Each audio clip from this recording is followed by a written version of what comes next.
Hello, everyone, and thank you for being here. My name is Paul D'Ambrosio, and I teach Chinese philosophy at East China Normal University in Shanghai, where the四海为学collaborative learning project is based. I want to welcome you to our 15th roundtable and our 66th event since 2022. Today, we are hosting a discussion on identity trouble. Joining us as invited discussants are Professor Alex Douglas from the University of St. Andrews, Professor Ladelle McWhorter from the University of Richmond, and Professor Hans-Georg Moeller from the University of Macau. Our chair today is Professor Zhang Yunqi from Minzu University of China. It has become a tradition here at 四海为学to give younger scholars a chance to be part of high-profile academic events by inviting them to take part as chairs or discussants. So if there are any younger scholars in the audience who wish to be part of future events, please let me know. Our event this evening will be 2 hours total and end promptly at 10 p.m. Beijing time. Before getting started and handing things over to Professor Zhang, I just want to say a few words about the 四海为学 collaborative learning project. The 四海为学collaborative learning project hopes to distinguish itself from some of the less productive conventional practices found sometimes in contemporary academia. As posted on our website, we are not interested in male peacocks, in jerks, or in any form of egoism or self-promotion. We hope to curb all types of aggressive and "look at me, I'm smarter than you," or "don't I know so much," and similar attitudes sometimes found in academic exchanges. We might even go so far as to say that we hope to be somewhat of a counterbalance for the negative attitudes often found in so-called blind reviews. While there is certainly a time and a place for anonymity, or at least the appearance of anonymity, communication in academia should have just as much time and place for speaking to one another in more congenial and community-forming settings.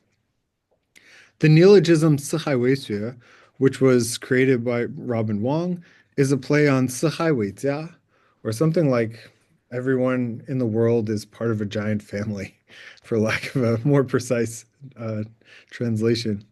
And we hope to keep this idea of 四海为家at the foreground of all of our events.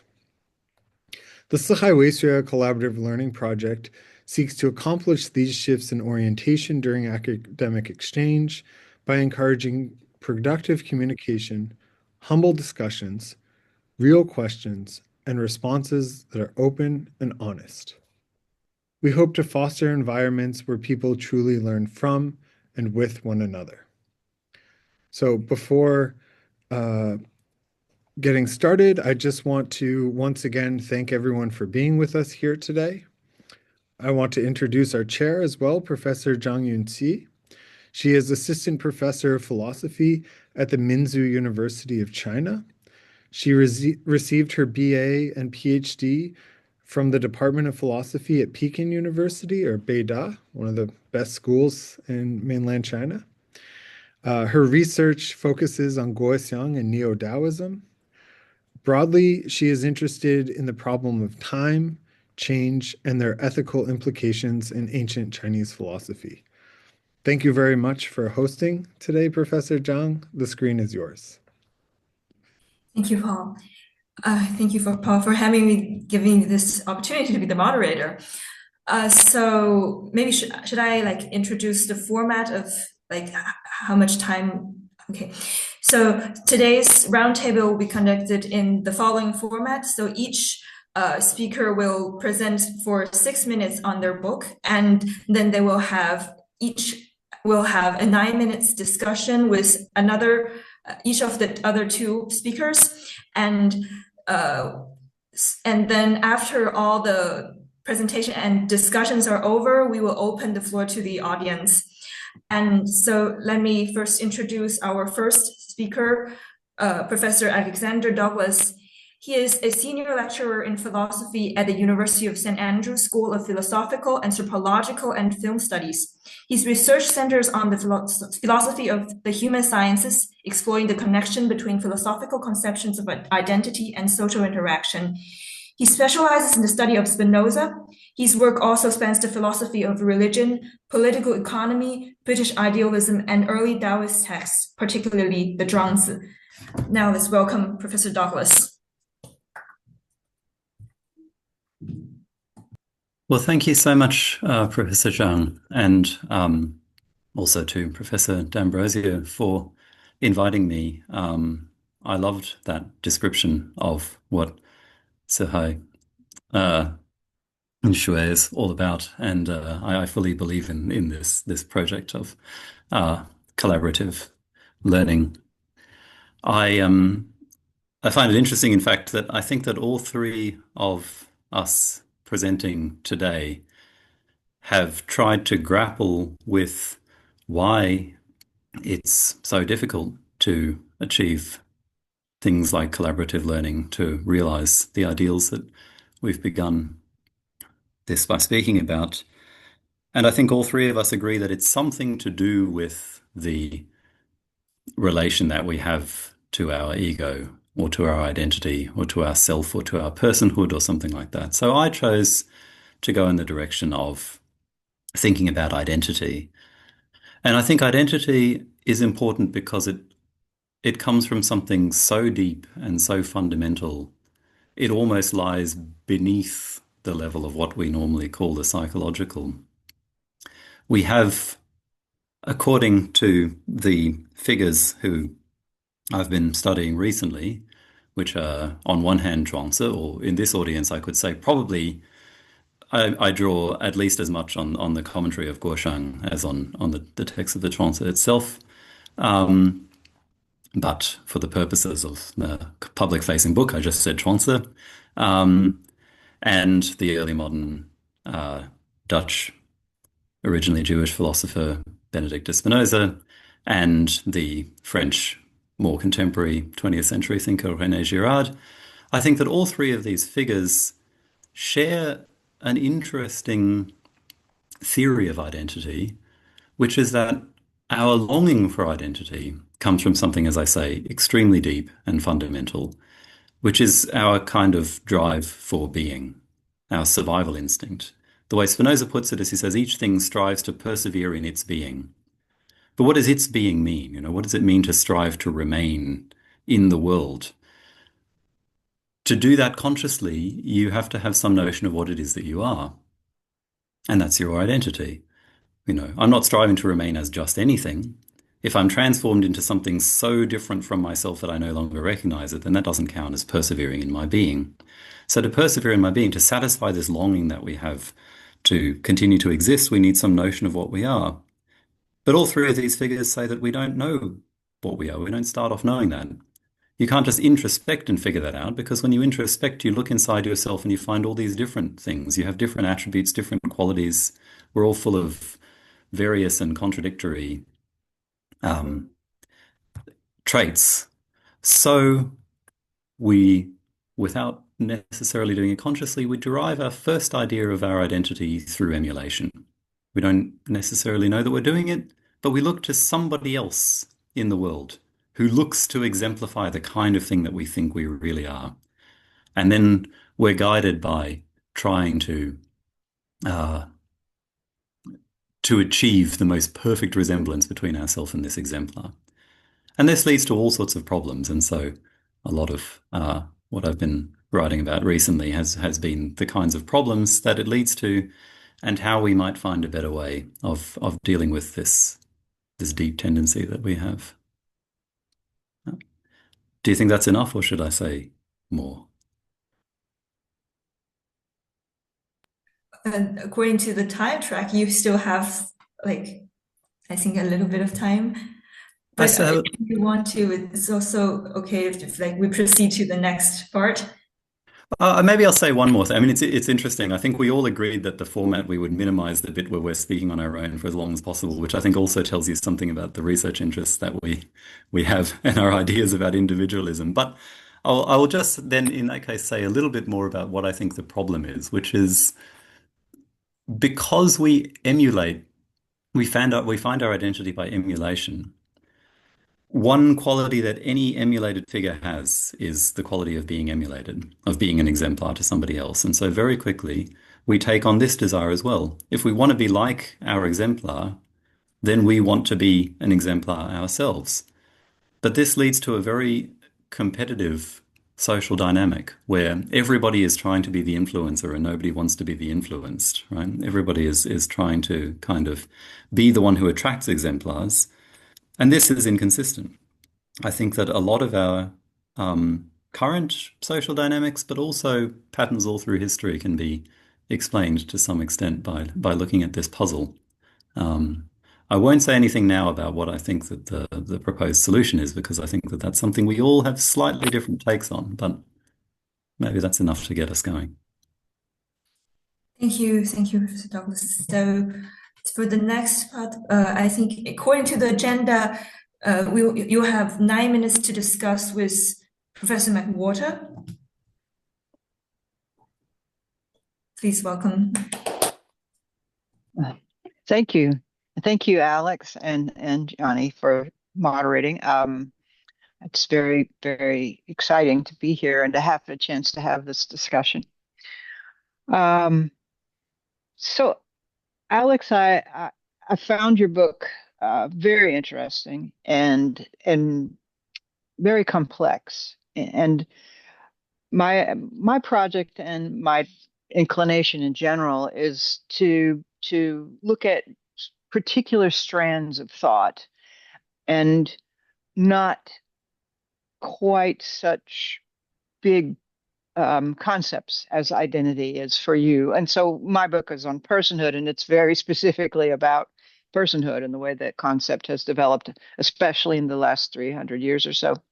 So I need, I guess, a little help from you to go more deeply into this concept of identity as you're discussing it here. And your book is entitled Against Identity. So obviously, and also based on what you just said, you see lots of problems with this, with identity.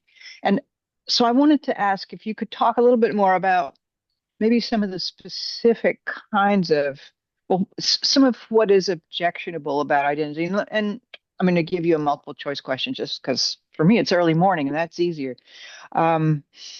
So we could object or find problematic identity because of oftentimes its claim to permanence.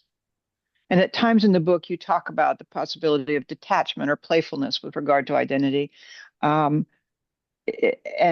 I wonder if the claim to permanence is what you find most disturbing, or it could be the claim to being exhaustive, that there is nothing beyond identities, or that they completely capture or define what we are. Or it could be more the boundedness of identities, the creation of differences that seem to be hard and fast across things or people. So there's those possibilities. It might be that identity tends to be exclusive, that there could be political ramifications of exclusivity of identity. And I'm sure there are lots of other ways to phrase it, but I just wondered if you could say a bit more about why you're against identity, and what about identity in particular, if you can be particular about this, are you most against, if that's a reasonable way to put the question. Thank you. Yeah, that's a lovely question. To answer your multiple choice question, I think I would just circle all of the answers, all of the above. But I'm grateful to you for putting all those views there, because in a way, I think that I want to touch on all of them, and I think there's something that unites them. But before that, I think that you mentioned something about the difference in our approaches, which is worth noting. I really enjoyed your book, and I think that it's extremely important work to do what you've done, which is to take a concrete, very specific concept and really trace its genealogy through history. which you've done with personhood. And of course, I've taken the exact opposite approach, which is I've used this blanket word identity to capture something that three figures in living in completely different worlds, I think are all sort of talking about. But of course, you know, unlike the interesting etymology you can do with the word persona, there just is no word that all three of these figures use. In fact, the one who could have used the word, which is René Girard, because he's closest to our time, identity, basically never used it. He talked about something else, which is our desire for being. That was how he put it. In the Zhuangzi, you have no term that corresponds to our term identity.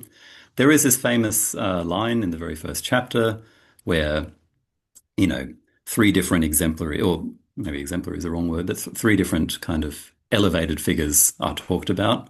And one of them is said to have no identity. They said to have no identity, no reputation, no name.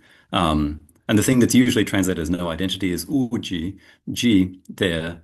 Some people translate it as fixed identity. Some people translate it as self. It can mean lots of different things. But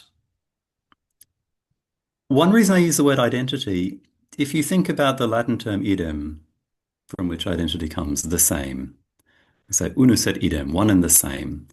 An identity is what we're trying to keep the same about ourselves, or about our nation if we're trying to preserve national identity, or about our institutions if we're trying to preserve the identity of some particular institution.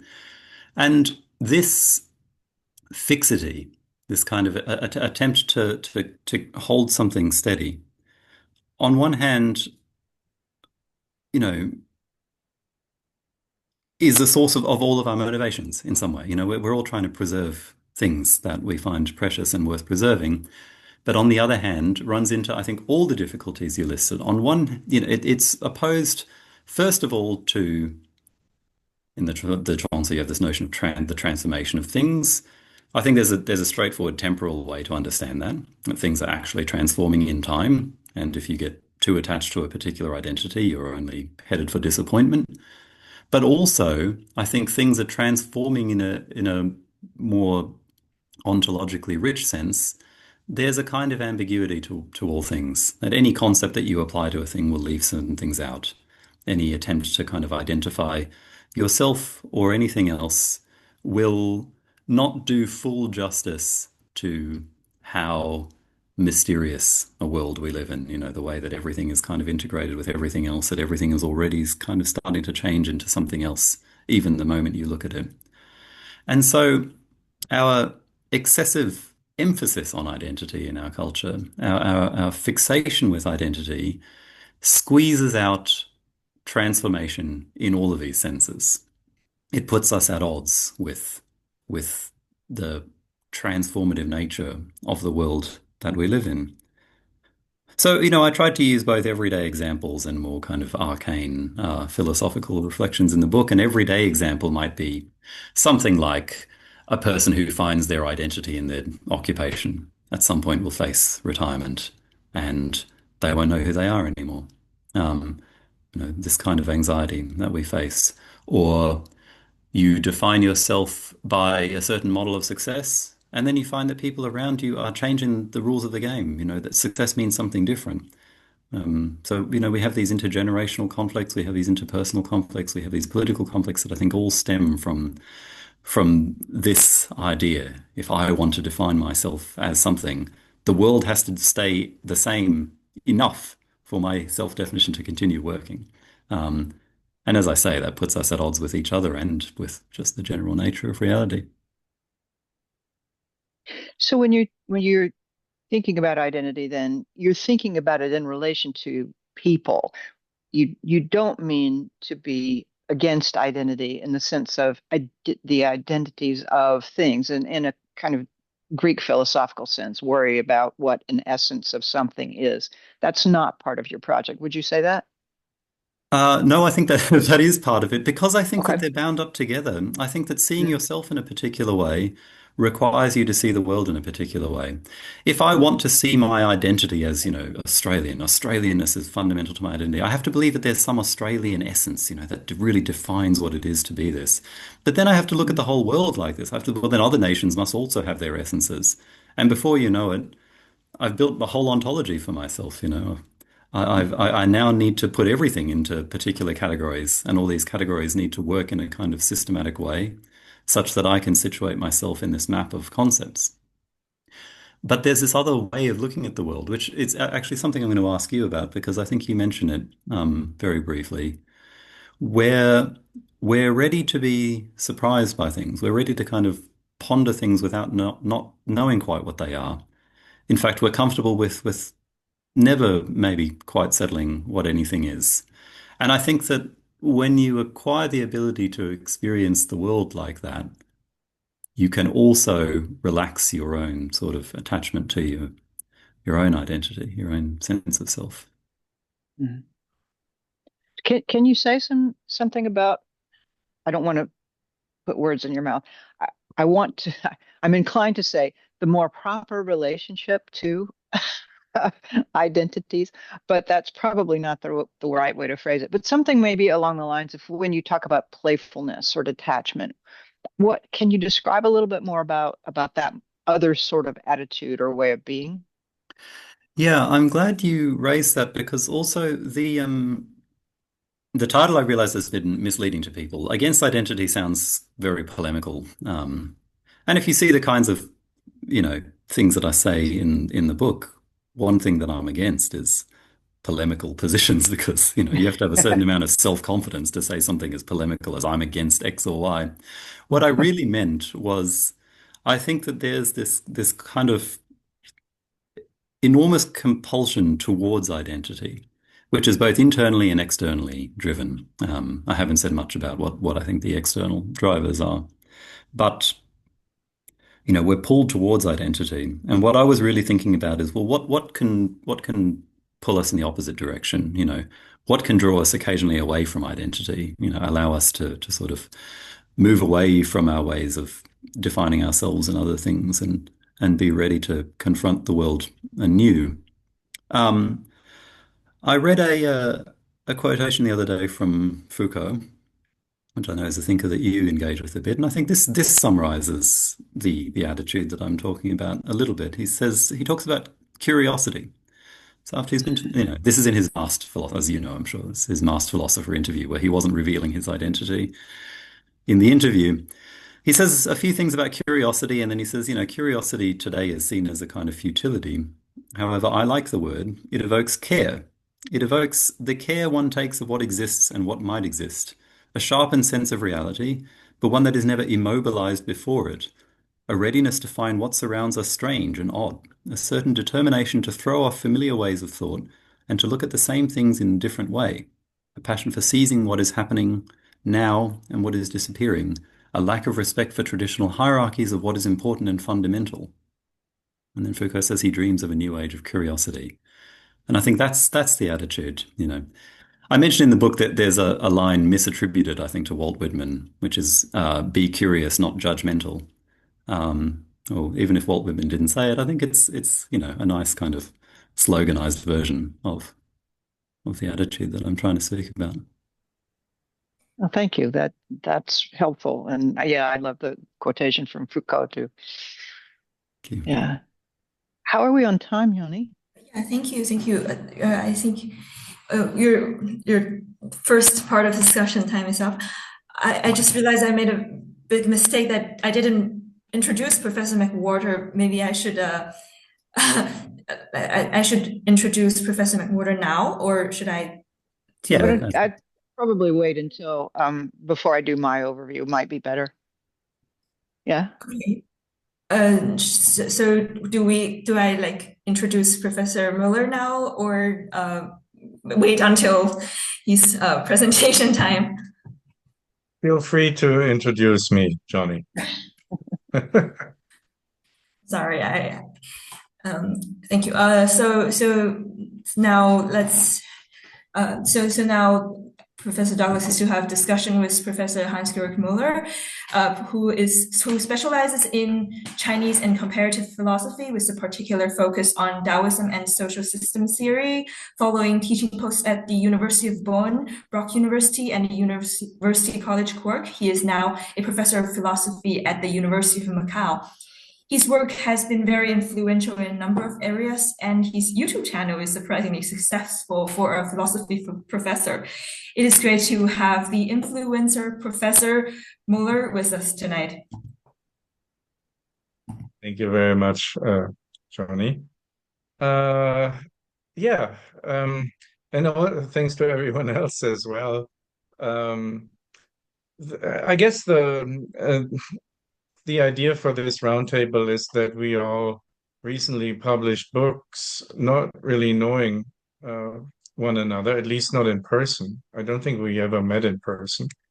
And that somehow, interestingly enough, these books seem to be very closely related in many ways, or somehow, whatever, congenial, if that's the right word.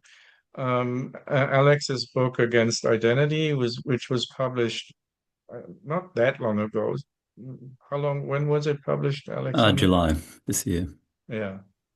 And then just in October, Ladelle published her book, Unbecoming Persons. And on my channel, we had a very good conversation about this that I very much enjoyed. And then I have a new book coming out on actually gender identity in February, and I will talk about that in the 6 minutes that are allotted to me soon. Now,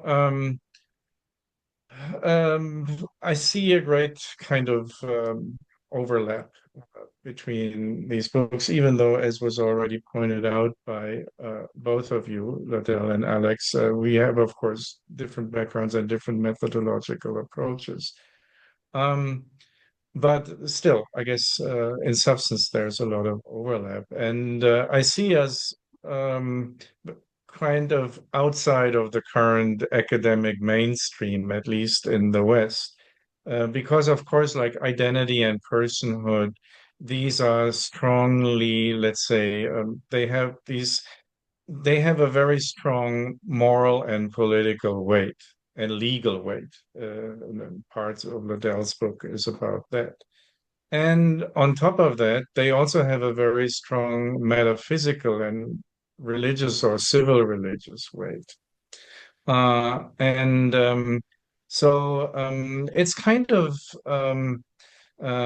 almost dangerous, challenging these concepts. Because there's so much investment in them on all these levels that I just mentioned, right? Ethically, morally, politically, legally, and metaphysically, religiously. We're kind of socialized and into, let's say, a culture of identity, of personhood. And we're supposed to identify with them. And from that perspective, I very much like the provocative, polemic aspect of the title of your book that you just problematized. I think, for rhetorical reasons, it sends, I think, a strong signal that is and it makes sense to send that strong signal. It reminds me also of a book title. I talked to Ladelle about it. Paul knows that book very well. Against Individualism by Henry Rosemont, who I would also associate, just as also books by Brooks of Corin, for instance, one of Jonnie's teachers, who also recently published a book that goes in the same direction. Now, and I'm very glad that somehow, unbeknownst to one another, we are we're doing this subversive work, each of us in their own way. Now, if I have a question, but you basically addressed that question already. It's not really a question, it's a remark. That, of course, and I'm just quoting your own words, that the title is somewhat misleading in the sense, but again, I really like the title and I don't think you should change it. But of course, like everything we say, it is potentially misleading. And somehow identity is not really something that we can, I would say, just get rid of. And you explained also in your comments how crucial it is to ourselves individually. For me, I define identity in the, let's say, existential and psychological way as a sense of self. Um, but also like in a more general sense, right? If you want metaphysically, right? We need to identify whatever the things we are thinking about. We need to identify questions we're interested in and so forth.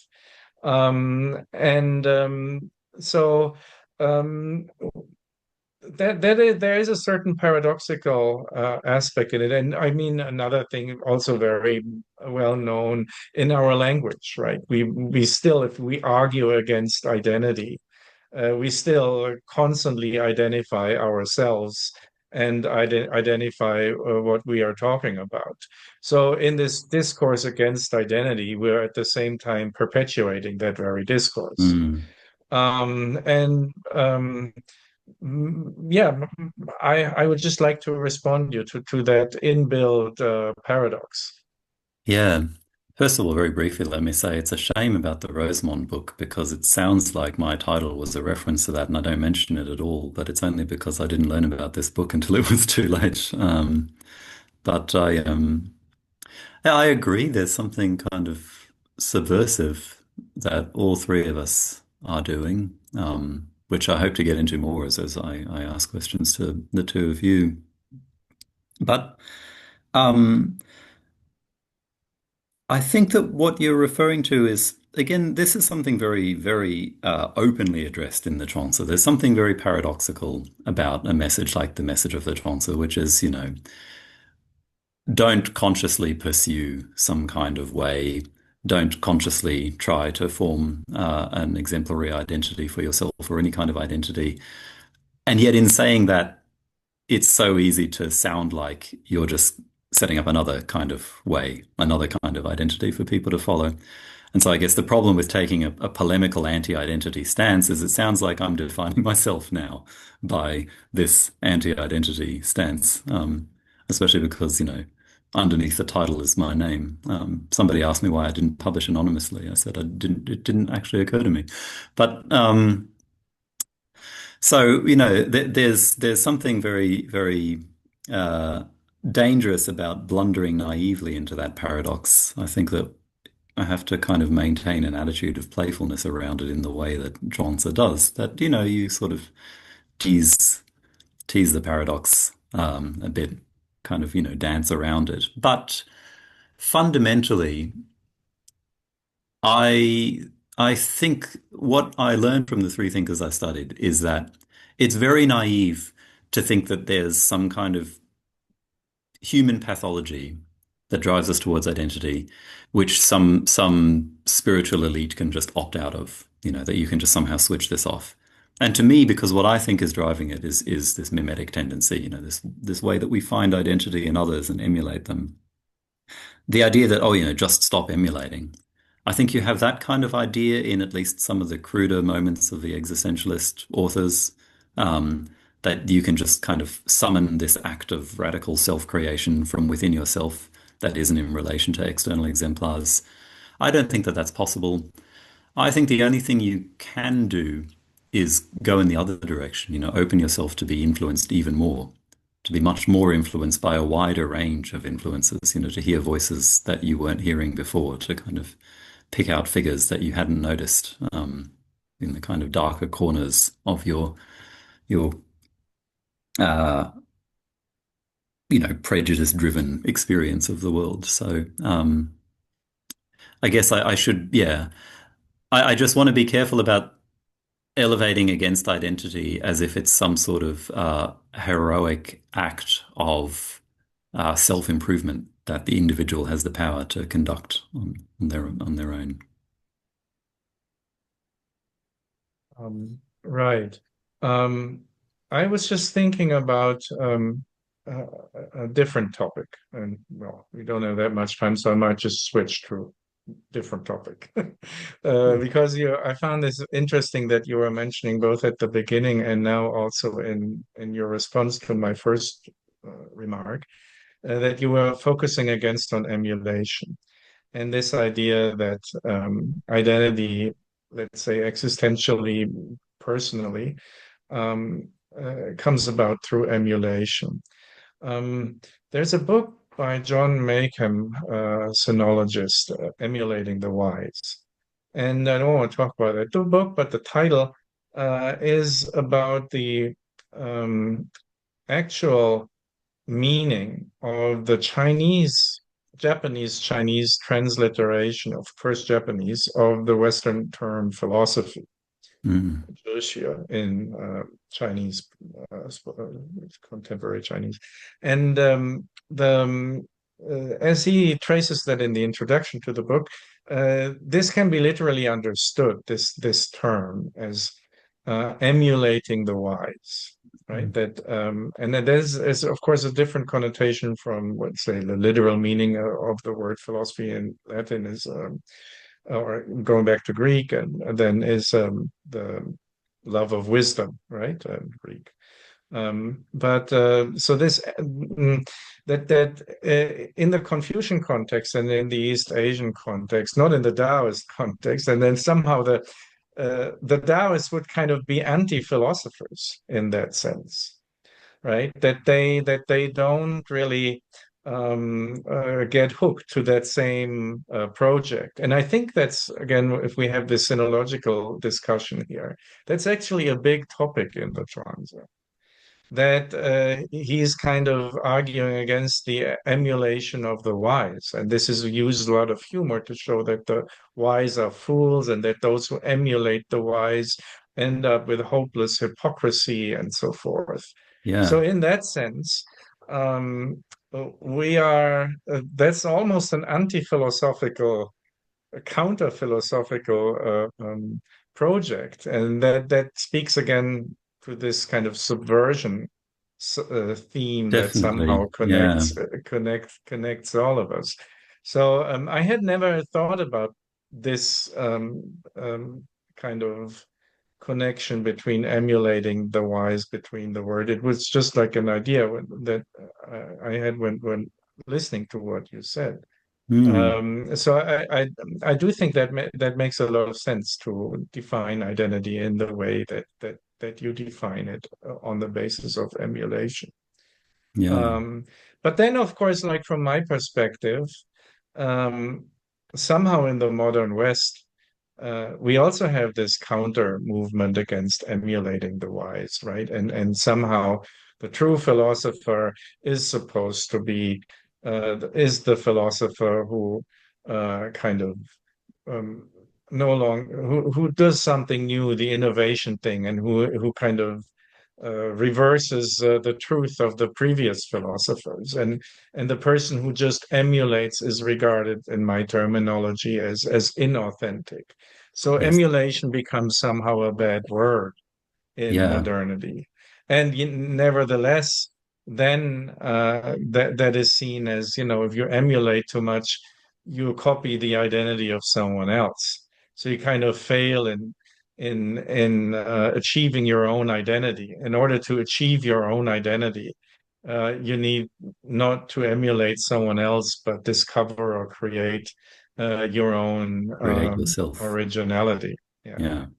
Yeah. And that's a big misunderstanding. And I guess that's why Paul and I, one of the reasons we wrote the Genuine Pretending book, that often Taoism is understood in this kind of modern Western sense of, promoting individualism and authenticity. Still, when I teach my students, like I had a class about Zhang this semester, I mean, they use, like, in their written contributions, one of the most often used words is authenticity. But that's not really, I guess, the Taoist project then. Also following you, right? That it's that it is that in kind of being aware of the problems of this motto of emulating the wise, the answer is precisely not in pursuing individuality or authenticity instead. Yeah. Yeah. I mean, I feel we're running out of time, but I just thought I would make two small points on that. One is, I never thought about it before, but that etymologically, Jewish way, you could think of philosophia as a kind of echo of that, because, philo is a kind of love, and Sophia could mean the wise. And the emulation is part of the Greek concept of love as well. So you could also think of philosophia Sure. as meaning emulation of the wise.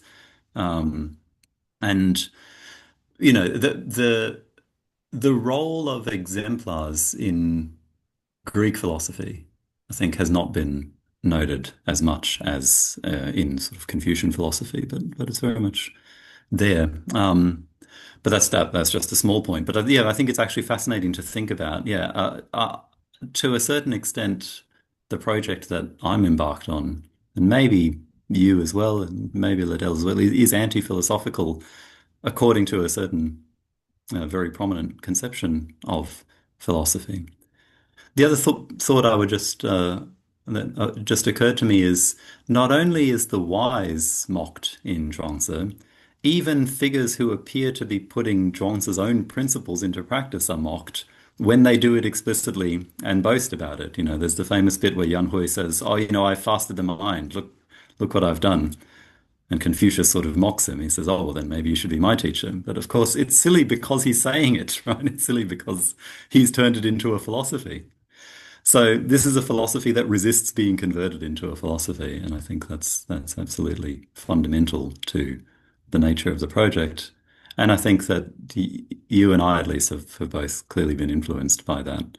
And yes, this point about authenticity, definitely. I think that the false dichotomy that we're presented with in the Western context is either you emulate exemplars, or you are a heroic sort of self-creator. You create yourself ex nihilo. You're this kind of little center of divine omnipotence, I think is how René Girard put it. And of course, that is, to me, obviously impossible. Emulation is problematic for all the reasons we say, so we need something else. And I think that your work with Paul on distinguishing the Taoist notion of Chen from authenticity, distinguishing this kind of genuine pretending, as you call it, from this unworkable Western idea of being a center of omnipotence, is really important and fundamental. Thank you for this intriguing discussion. So let me now introduce Professor McWhorter.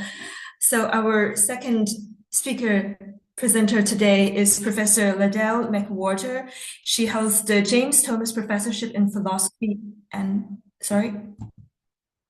then the Stephanie Bennett Smith Professorship in Gender and Sexuality Studies at the University of Richmond, USA, until her retirement in 2023, and is now Professor Emerita. She is the author of 3 monographs: Bodies and Pleasures, Foucault and the Politics of Sexual Normalization, Racism and Sexual Oppression in Anglo-America, A Genealogy, and Unbecoming Persons, The Rise and Demise of Modern Moral Selfhood, and of an audiobook on Simone de Beauvoir, as well as editor of the anthology Heidegger and the Earth, Essays in Environmental Philosophy. Let's welcome Professor McWhorter. Thank you very much, Jonnie. And again, thanks to all of you for being here. My book, Unbecoming Persons, was just officially released a couple weeks ago. And so I'm sure that very few people have seen it, if anyone other than Georg and Alex have. So I'm going to give just a little bit of an overview. I wanted to say first that I think that the book, it's really a kind of a story. It's a story in 2 ways. It's a story about a frustration that I felt and how I confronted and dealt with that frustration. And it's also the story of personhood, which is what I worked out as I was dealing with my frustration.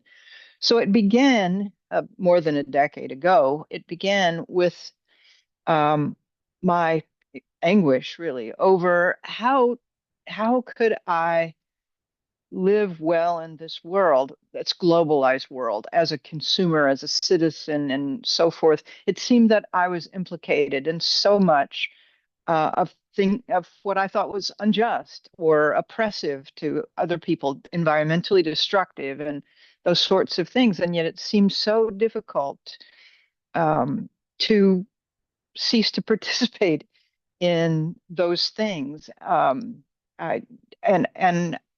it was truly painful. And I think that is a feeling a lot of people similarly situated may experience it. To have a set of values, to want to be just, to live justly, to be kind and compassionate, to care about the natural world as well as other people, not want to exploit people, and yet be part of systems that do that all the time, and knowingly part of it, to be complicit. So it was a painful thing, and I kept phrasing it in just a ordinary English that most folks around here use. I kept saying, I just don't know how to be a good person. I just can't be a good person in this situation. So that was the beginning of the book. I first was looking at it from a variety of different ways, and then I began to think maybe there's just something wrong with the phrasing of the question, and in particular, maybe there's something wrong with thinking about leading a good life or ethics in general in terms of personhood. So I began to do a genealogical study of that concept. So the book begins describing the anguish, describing the reason why I undertook the genealogical study, and then I do the genealogical study, and I find in it that the beginnings of what I would call modern moral personhood, the concept as we in English know it these days, really it is to be found, I think, around 1690 with the work of John Locke. It's unusual to attribute such a momentous thing to one thinker, and I'm a little bit, I have a little bit of trepidation about doing that. But his work seems to be just incredibly important, crucial in the development of this concept and in the dissemination of it. And it's catching on quickly and becoming part of the way we see the world, not just a concept we use, but one that frames our experience in very deep and important ways over the last 300 plus years. But before Locke's time, it's pretty obvious in texts, even in the 17th century, before Locke, but during his lifetime, people were not using the term person in the same ways that he does. And so I began to do a genealogical study in Foucault, the Foucaultian sense. As Alex has already mentioned, I am a scholar of Foucault, and I like the genealogical approach to things, because it is, as Foucault said, sometimes it's a way of getting free of ourselves, to look at the way that our assumptions about the world were formed, sometimes at least, often I think, helps us feel somewhat more distanced from them, and question them more readily, and to think about alternatives and see other possibilities more readily. And so I took a genealogical approach to the notion of personhood. I studied backwards in time, the ancestors of modern personhood. I looked at Roman law, persona in Roman law, and its influence in more modern European law, especially in English law and American law. I looked at the strange and long history of the doctrine of the Holy Trinity, God in three persons, in Christian theology. And because I believe those things were deeply influential for Locke as he was creating this new concept of personhood. So I looked at those things in the past. I looked at 19th century transformations or alterations of the term personhood after Locke's time, the introduction of the notion of sovereignty into the concept of personhood, which I think takes place largely in the 19th century. I also looked at the ways in which the concept of corporate personhood has, how it arose. It's actually a Roman concept. It's much older than the modern moral personhood that we tend to think of more primarily when we think of personhood.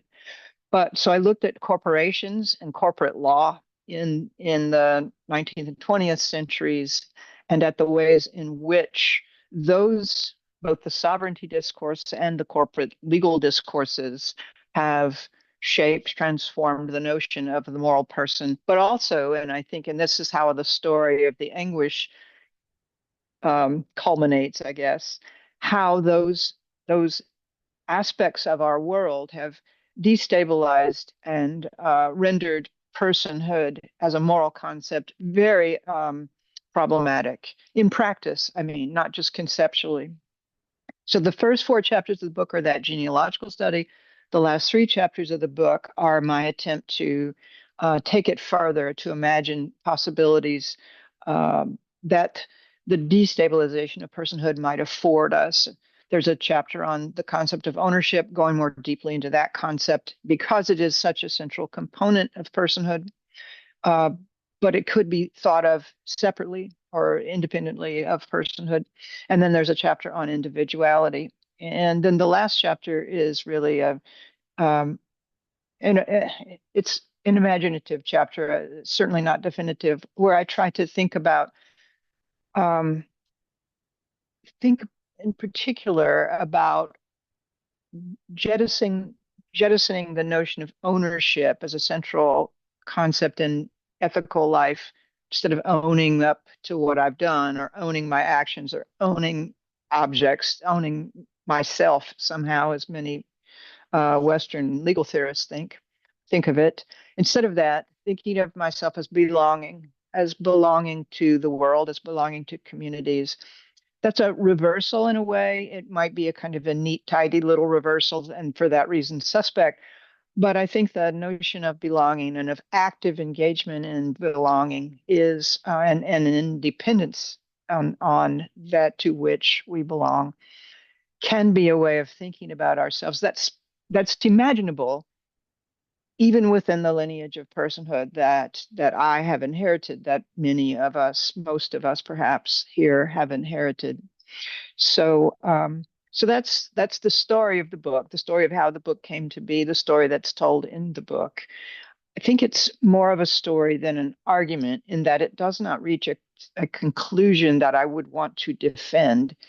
It puts forth some ideas that I hope will be helpful for anyone who feels that kind of ethical anguish that I think many people feel. Thank you, Professor McWhorter. Before we go into a discussion with Professor Douglas, please note, as Paul told me, that your discussion with Professor Douglas should end before 9:05, and your discussion with Professor Moeller should end by 9:15. Thank you. Thank you so much. This is a wonderfully rich book. The theme of unbecoming persons. I mean, so you've said a fair bit about persons and what you mean by that. But I'm particularly intrigued by this notion of unbecoming. In fact, when we had this conversation about identity, and I said, the word that actually both Spinoza and Girard use is being. But I thought, if I call my book Against Being, people will think I've really lost my mind. But I didn't think of the word unbecoming. I could have used that instead of against, and that might have opened up more possibilities. But I think that you've tapped into something, as you say, that surely everybody has felt, which is this kind of anguish about the way that the world appears to work, and to a certain extent with all of our consent, and the way that we know things, could be improved. things that we clearly see just should not be happening, and yet somehow we can't stop them. And it's not even, it's worse than that. We're sort of doing it. We're all sort of doing it. I think in Francis Ford Coppola's movie about Mishima, I don't know if there's a real line from Mishima, but there's a scene of him as a child looking out the window, and he says, "I spent my childhood sort of hoping that the world would change and knowing that I couldn't change it myself." Um, but as you say, it's much worse than that. It's to a certain extent we all can, and we somehow don't. And you've identified the source of this anguish in the concept of personhood. And here I agree again with Georg that there's something tremendously subversive about this. I spend most of my time with analytic moral philosophers at St. Andrews, and the way that a moral principle is standardly expressed in that context is something like Agent A has a reason to phi if and only if such and such, or it is permissible for Agent A to do X if and only if. Everything's I about feel like Agent tearing A. my hair out when I hear that.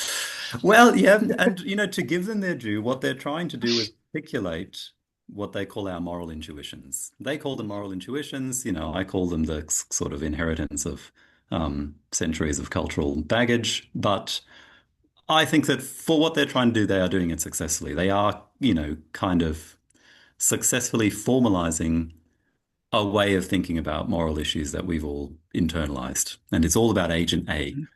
And as you say, the problem is Agent A should not stand by while terrible things are being done in our name by our governments, with the money that we pay buying products from corporations. Um, these things are not permissible for Agent A, but we don't feel like Agent A. Something is wrong with this picture, We don't sort of have this domain of choices that we make, levers that we can pull that bring about different effects in the world, and we're just sitting there kind of deciding which levers to pull. I mean, for one thing, as you point out very early in the book, you say we don't even understand our own situation, the real conditions of our existence in this globalized world. Even if we, had the level of control that our moral intuitions tell us that we don't have the level of knowledge to bring about outcomes without, being afraid that we might inadvertently cause something even worse. Yeah. So all of that, I think you've expressed powerfully and precisely. And I guess my feeling reading the book, and I'm sure everybody's feeling reading the book, will be, okay, so what then? What should happen? Of course, it can't be the question can't be, well, then what should I do? Because you're asking that question, you're still locked within the model that you're trying to destabilize. But I was captivated by the hints you left about what another model could be. But I just thought I would ask you to elaborate on them. I mean, one hint that you left, I think, is when you were talking about your garden.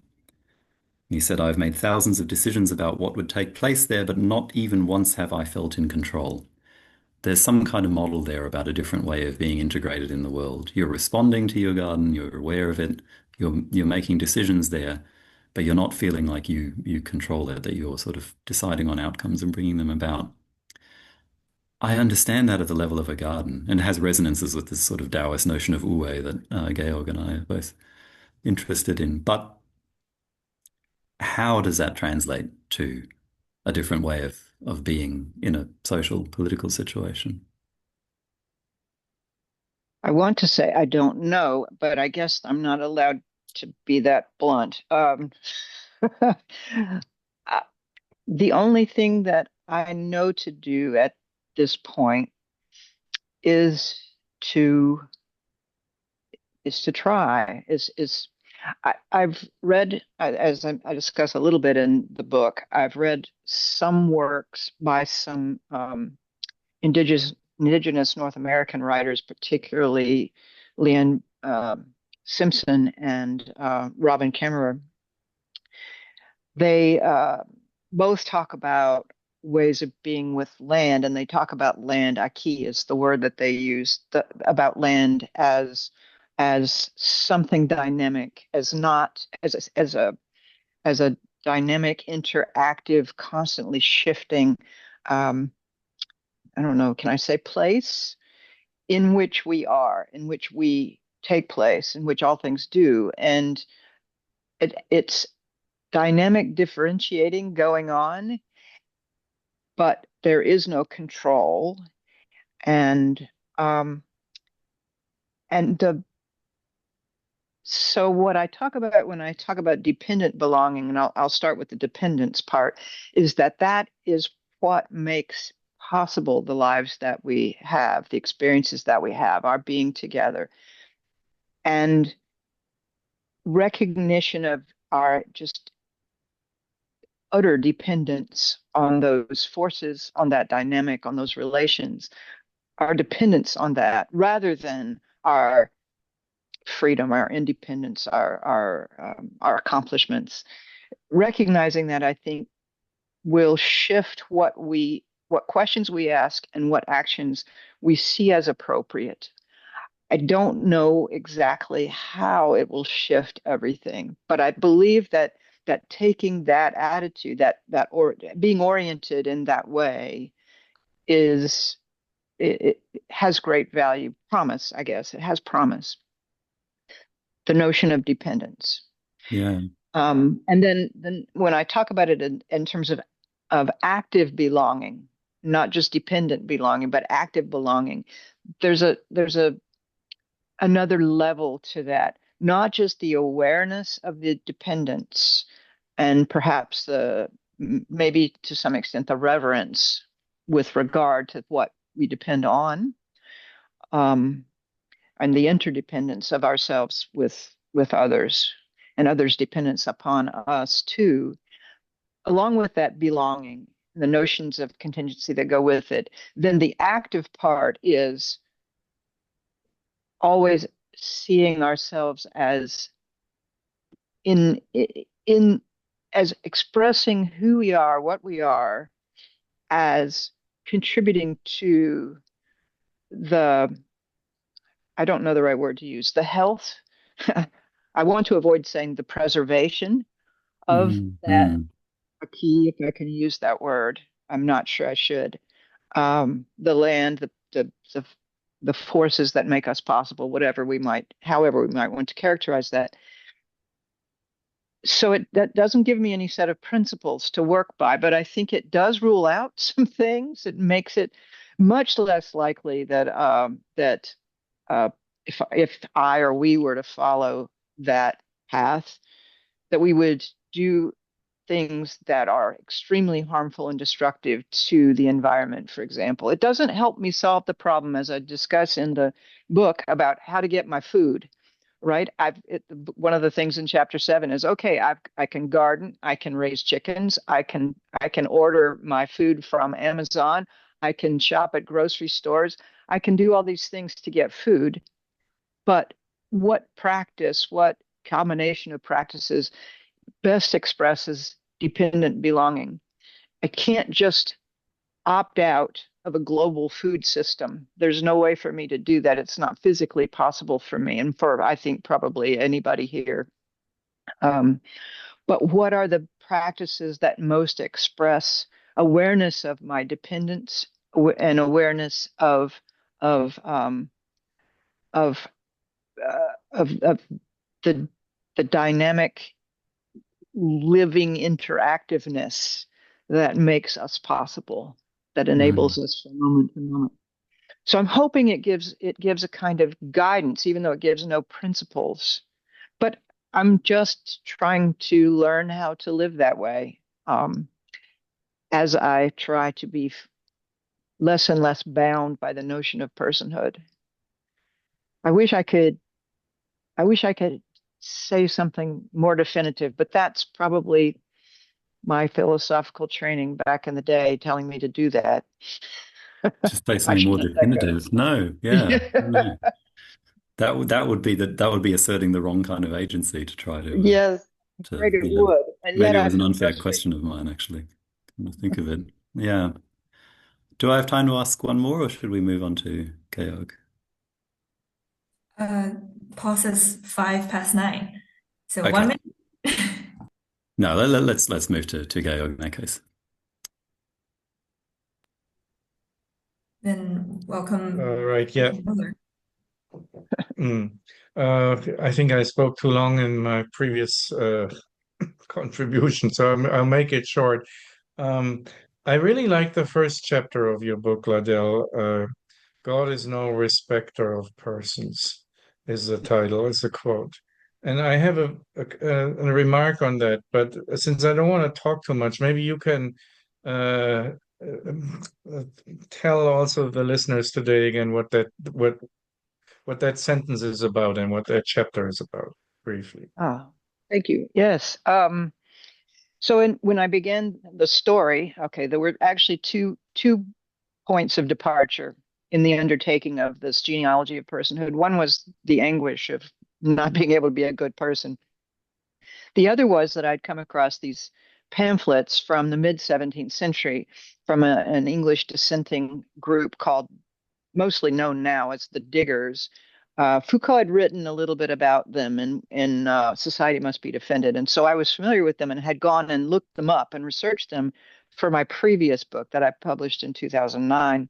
And I knew that they used this strange phrase, God is no respecter of persons. They used it frequently in their pamphlets.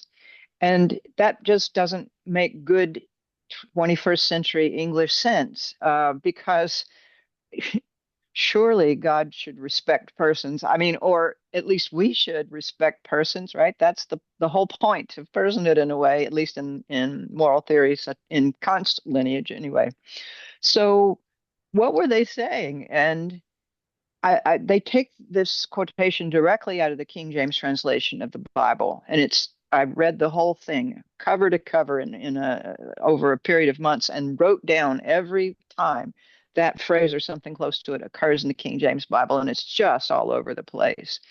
So the the the way I interpret it, having done all this research, is that what they're talking about when they say God is no respecter of persons, or we should not have respect for persons or to persons, sometimes they say, is that personhood was a status in the middle of the 17th century in England.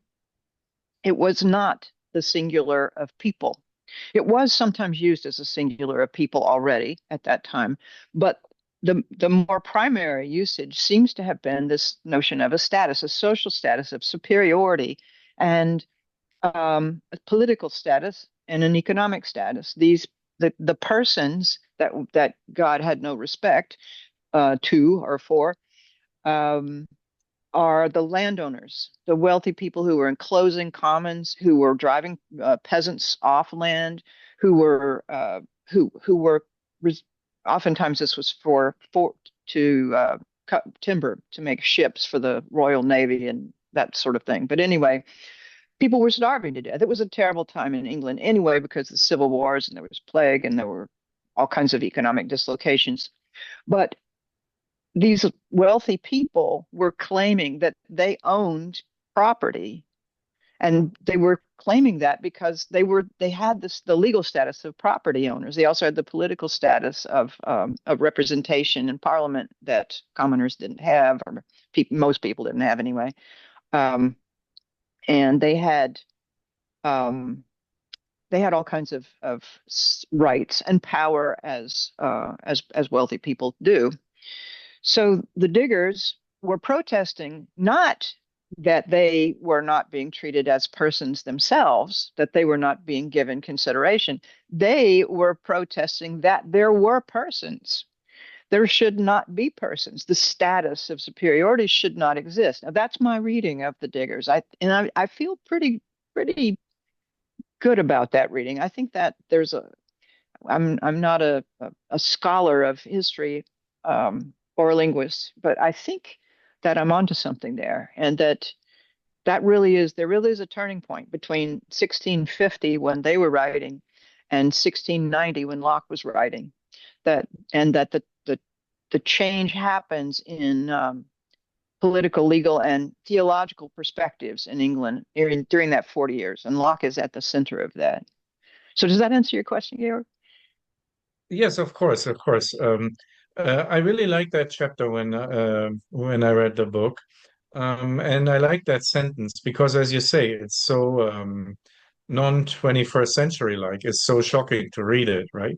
And actually, I just checked today because I have to admit I'm not very familiar with the Bible in any translation, and so I checked today the passage, and I found that the newer translations completely changed that sentence. The newer translations that I checked just says, God shows no favoritism. Yes. And that is the translation, right? That I found. And so it seems that this is also an aspect of what the original meaning is, or at least the meaning in the 17th century, how it was understood that then. But that of course, it also means God doesn't pay respect to social status, which is what you just said.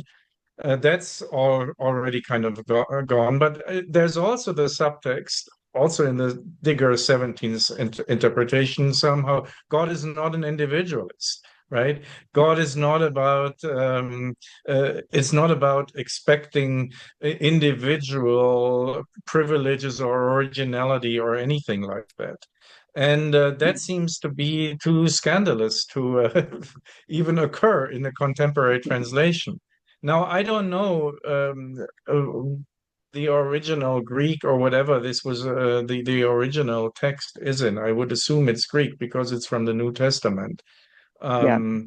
Do you know how literal that translation is by any chance? I don't, and The I God think is the no respecter of partiality. person. I think translating it as God is not partial or God shows no favoritism probably is perfectly accurate. But what's interesting to me is not the Greek so much as what people in the 17th century were saying when they wanted to say that God was impartial or that God didn't show favoritism. They said it like that, and I think that in particular they were protesting land ownership. They were protesting uh, private property. They said in the same pamphlets, they said that God gave the earth to us in common. It's not to be owned. It's not to be divided up. As you say, it's not about individual ownership at all. So it's larger than just we don't like this particular legal status that some people have. It's really a protest against this whole notion of the privatization of ownership, which I think really contests personhood in its fundamental legal senses at the time. And certainly was something Locke was quite eager to overcome. In the second treatise, for example, he says, yes, this is how we can carve up the world. This is how we can claim land as individual owners. And we do it through the fact that we are individual owners of our ideas and of our actions, our labor. So yeah, the individualization comes right along with the notion of property and personhood. All those things are bound together. The Diggers didn't like any of it, I think. And I think it's very important that there is not just ideas like that, important to me, I think, to Europeans, Americans, maybe, that it's not just in lineages of other peoples that we can find these notions. It's not just in Anishinaabe writings in North America. It's not just in certain writings of indigenous peoples and elsewhere in other religious traditions and so on. It's in our own tradition too. It's there, but it has been obscured and sometimes for very deliberate reasons, not always deliberate, but sometimes very deliberate, powerful forces were trying to obscure it. And I think my genealogical work shows some of that.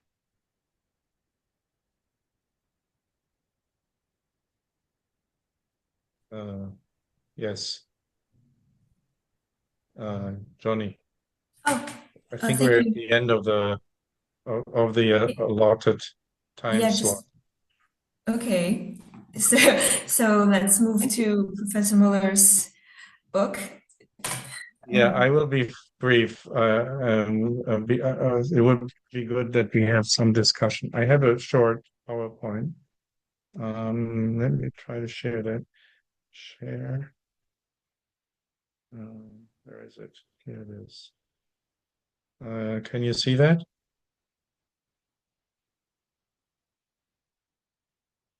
Oops. Should have tried that. Can you see the PowerPoint, Jonnie? Yes, yes, we can. Okay, so this is my new book. It's coming out in February, The Enigma of Gender. Now, I'm not really 100% happy with that title, even though it was me who suggested the title. An alternative title of that book would be something like Gender Identity Technologies and Why Gender is Genuinely Pretended. So you basically can see that what I do in the book is to apply the ideas that were developed by Paul and myself in our previous two books, Genuine Pretending and You and Your Profile, which is about identity technologies, to the issue of gender. And here's like in 2 minutes what I came up with. So I use this vocabulary of sincerity, authenticity, and profilicity that Paul and I developed and apply it to gender. And I would say that there are three different that you can also see how these three different identity technologies, sincerity, authenticity, and profilicity, have also been applied to gender identities. And of course, then in traditional society, and that's on the first picture, where people were building a sense of self or a sense of gendered self by sincere commitment to gender roles. And then, interestingly, then what happens in the age of authenticity, and this is what is the second image is about, that we somehow think we need to build a sense of self against traditional roles. Conformity to roles is seen as somehow inauthentic. And that also applies to gender roles and to gender in general. There's now the idea that the authentic self and individual uniqueness has, number one, to oppose against role commitment. And since gender roles are so important, there's also the idea, and this is very strongly the case in Simone de Beauvoir, that somehow gender is not really a prime quality of the authentic self, and that it can be to the contrary an obstacle towards it if we take our gender too seriously.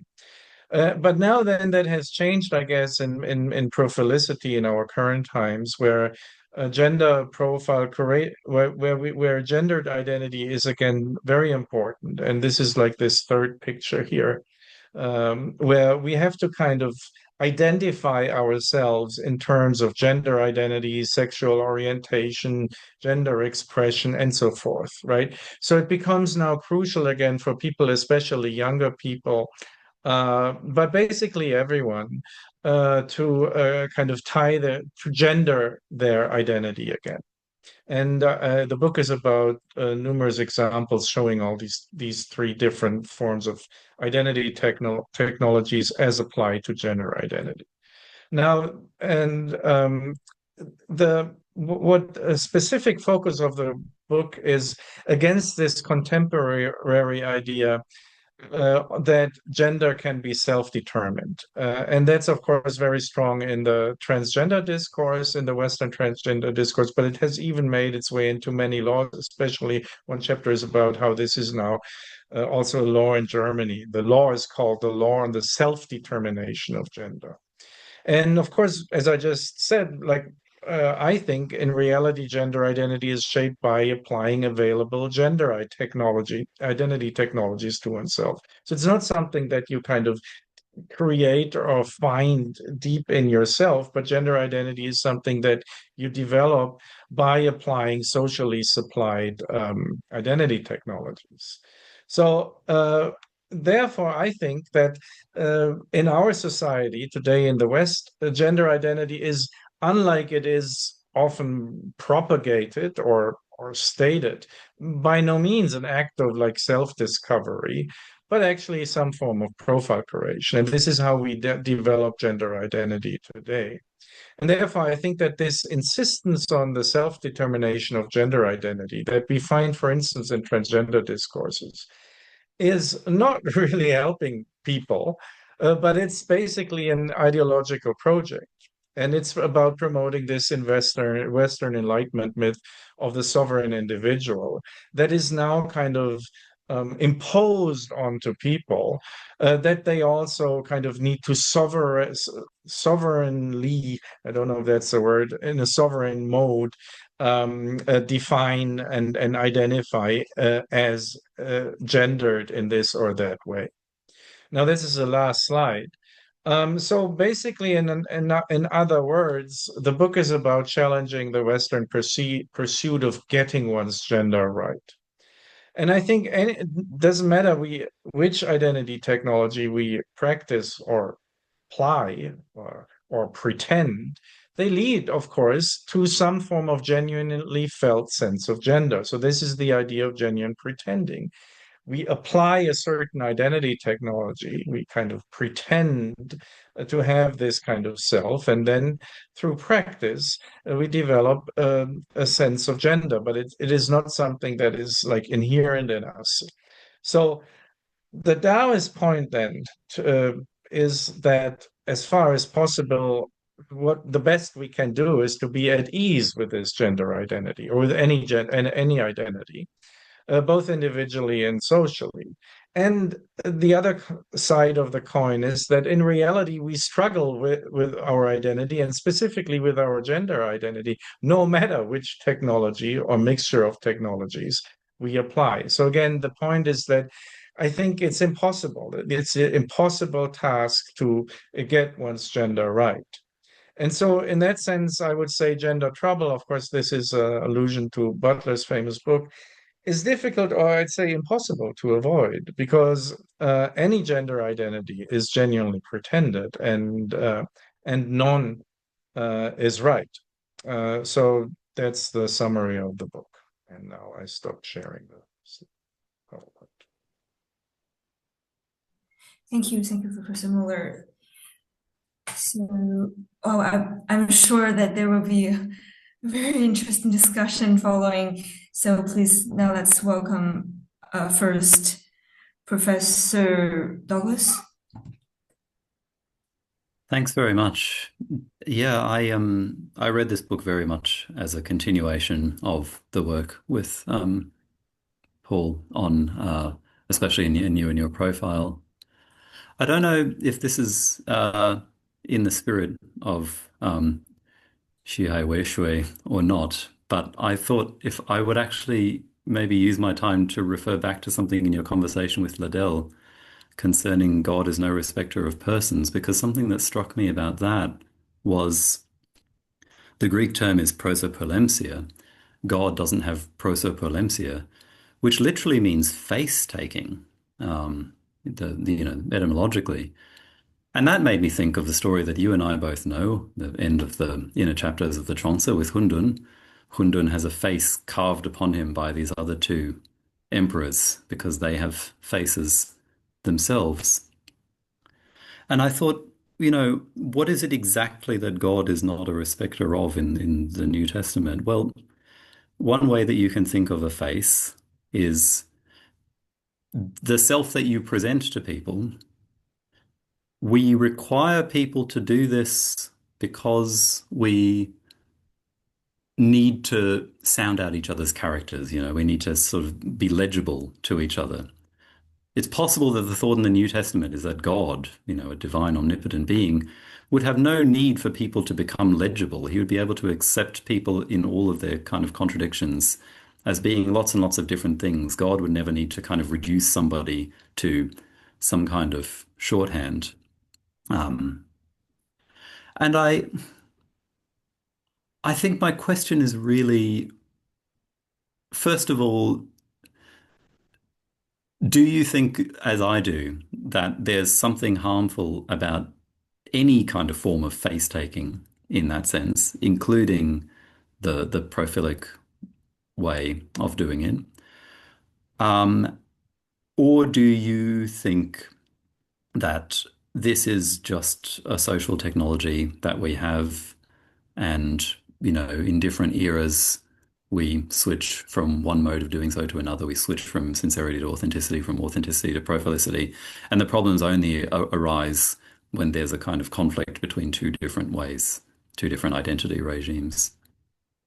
No, I think the conflict is inherent, and it's unavoidable.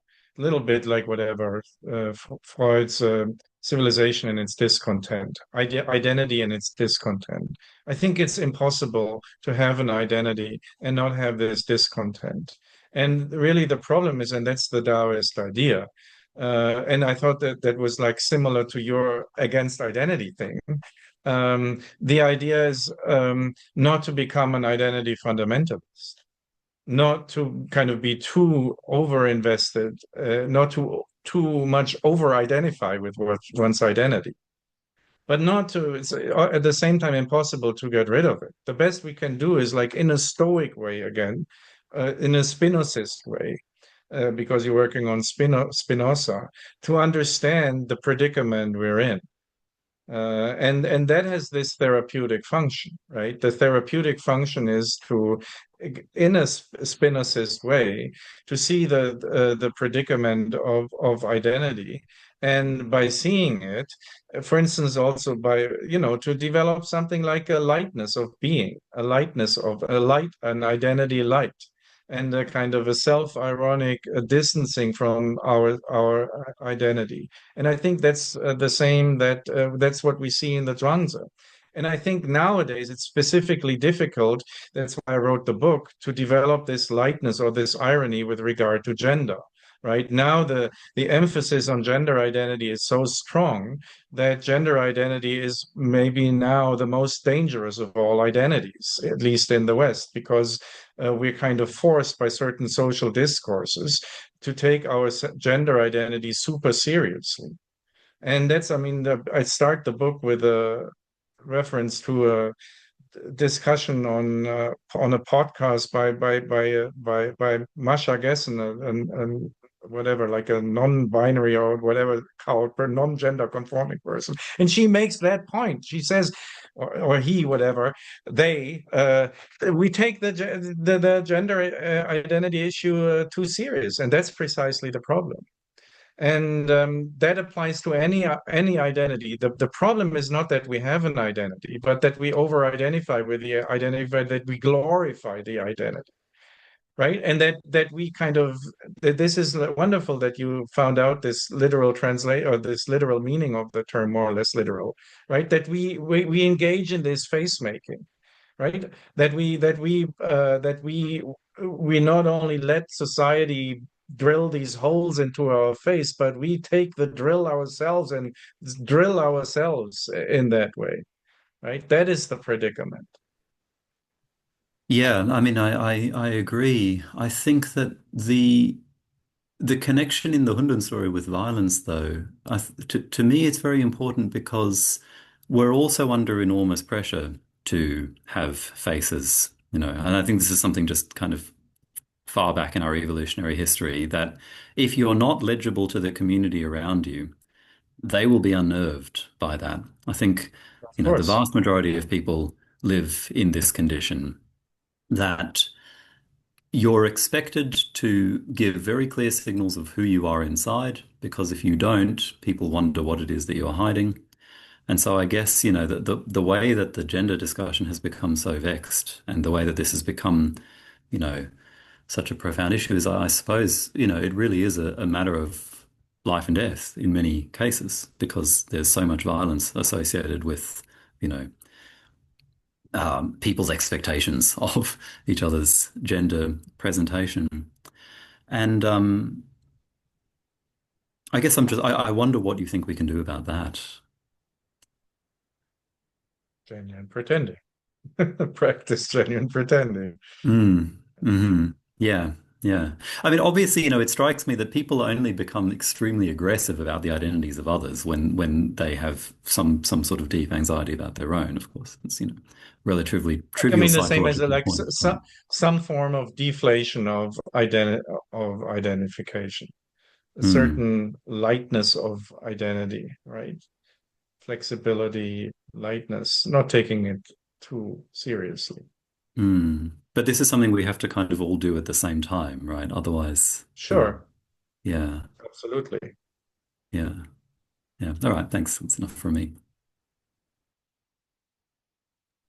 Thank you, Professor Douglas. Now, please, Professor McWhorter, it's your time. We have time until 40, I think, 9:40. Okay, thank you. Well, in a way, I would just like for you to keep talking about what you were just talking about. So, but maybe I can make the discussion a little bit more complex. And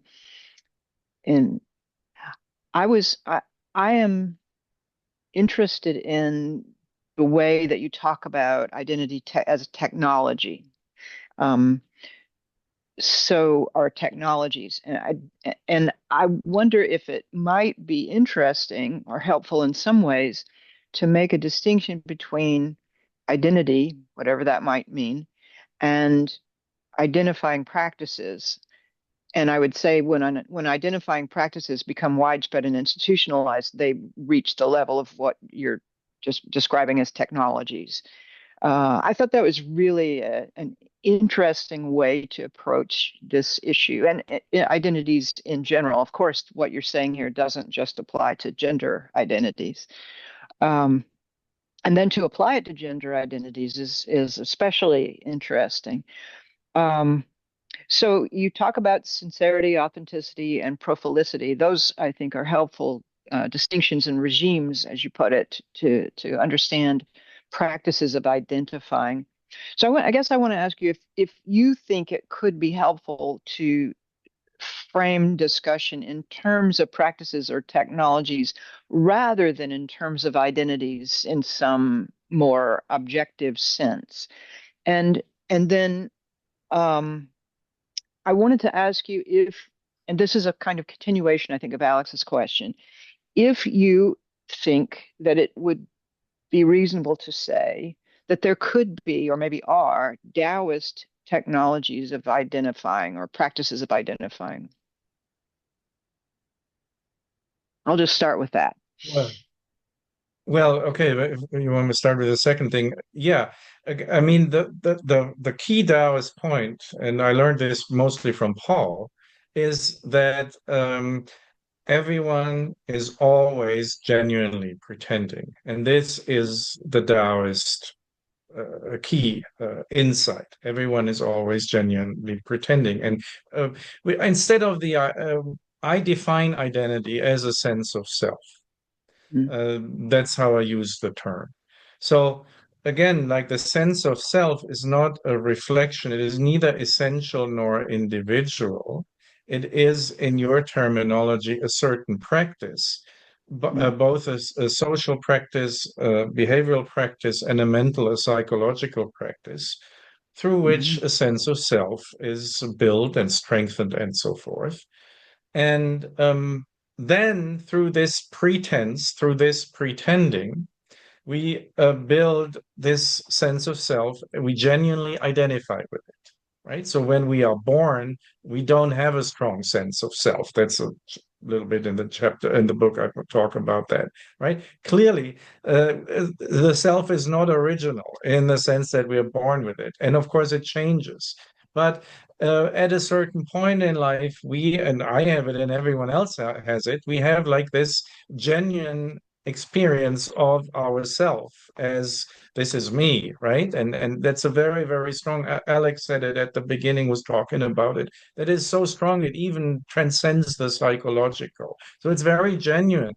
But at the same time, it is achieved through pretending. And this pretense is that's what genuine pretending is. And the Taoist is like Spinoza, as I said in my response to Alex, is the prime thing is that we understand any identity we have, whenever we have a sense of self, it is always a practice, in your terminology, of genuine pretending.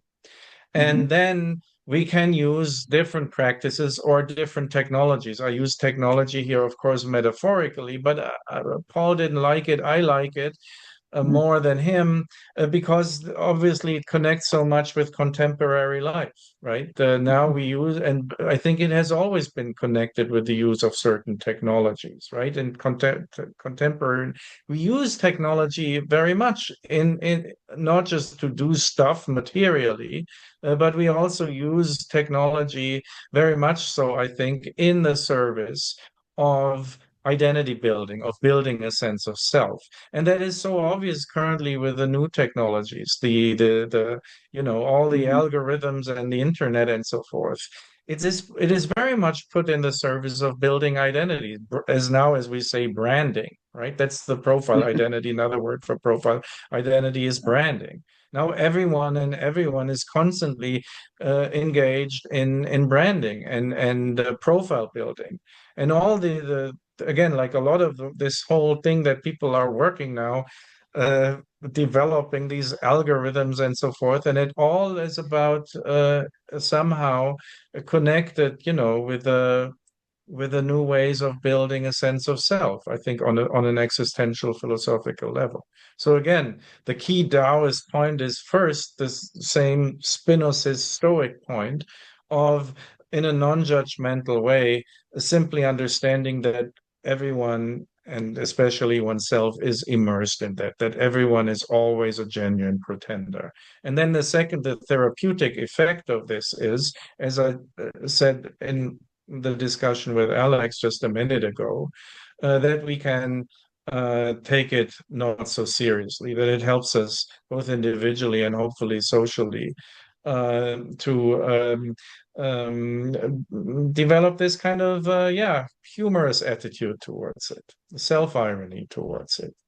And but I that's why I also said in my previous earlier response to Alex, we can't really overcome identity, right?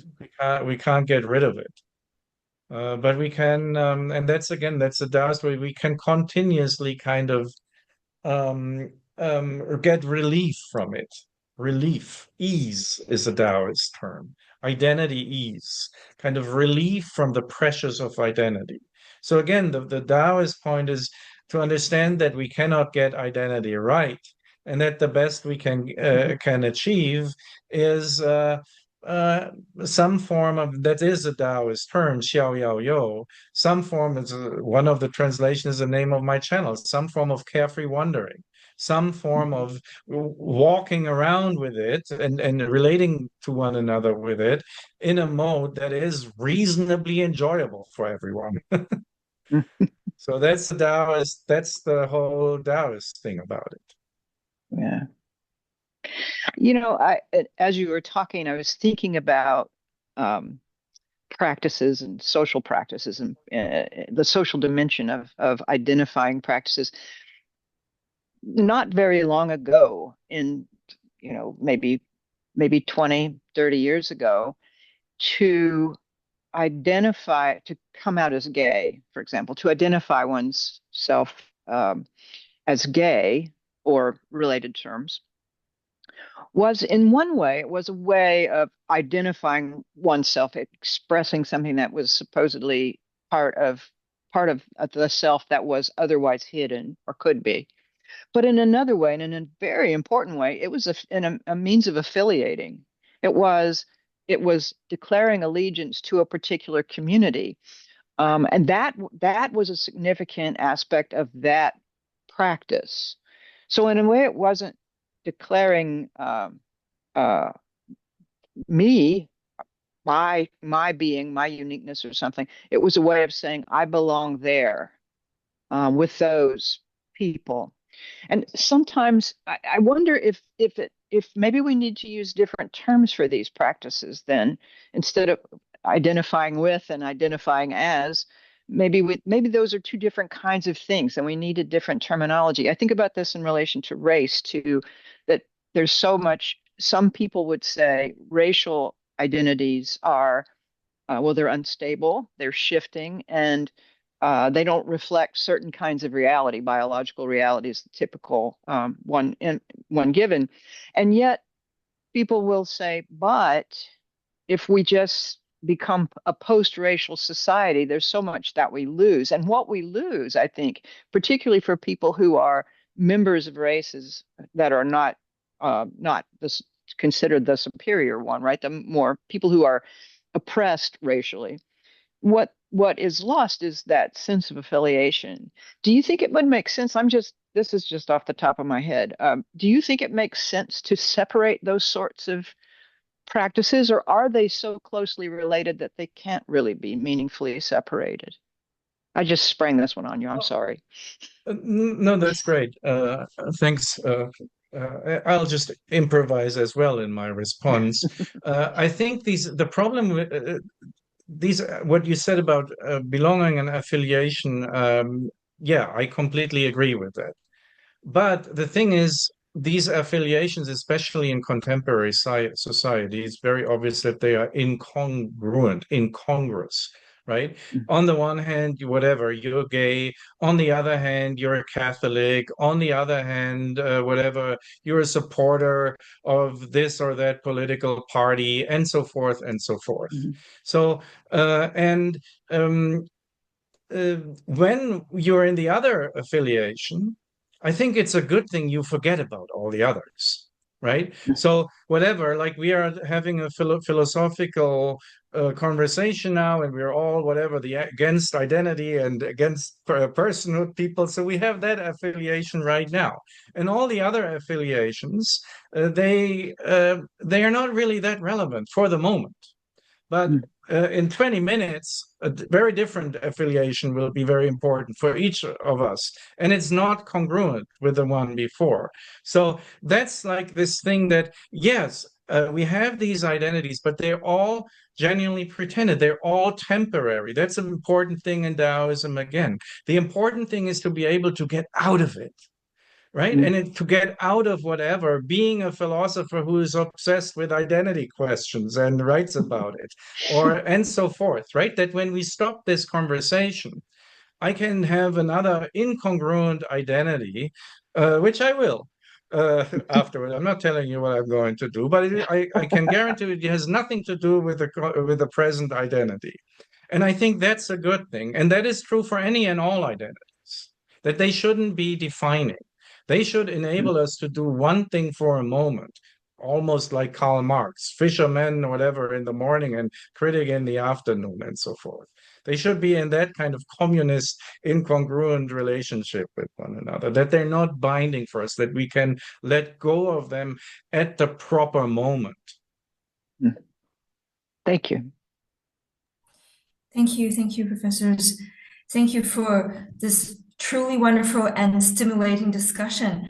Your presentations on the dangers of emulative identity, the genealogy of personhood, the concept of genome pretending as applied to gender have given us a lot to consider, and your discussions have opened up truly fascinating new paths for thoughts. And I'm sure that the audience have a lot of questions to ask. So now we will open the floor to whoever is in the audience, and they can ask questions to any one of our speakers. If you want to ask a question, you can just open your mic and say your question.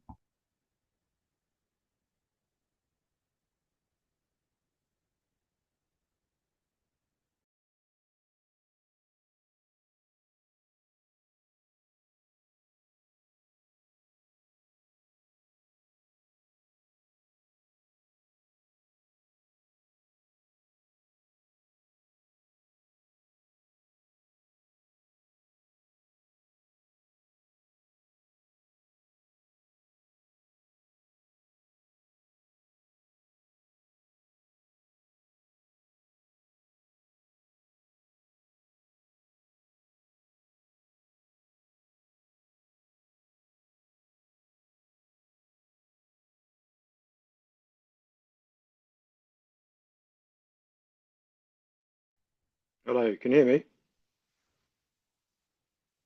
Yes. Hello. Yes, I'm Nigel. I'm in the UK. Yeah, thank you to all of you for a really excellent and fascinating discussion. I thoroughly enjoyed it. I suppose it's an observation really as much as anything, and you might have some responses to this. I'm just bringing in a kind of developmental perspective to this potentially as someone who gets to um, paid as a psychotherapist, I suppose, with children and young people. I know that lots of my young people are struggling to and grappling with the construction of an identity in the first place.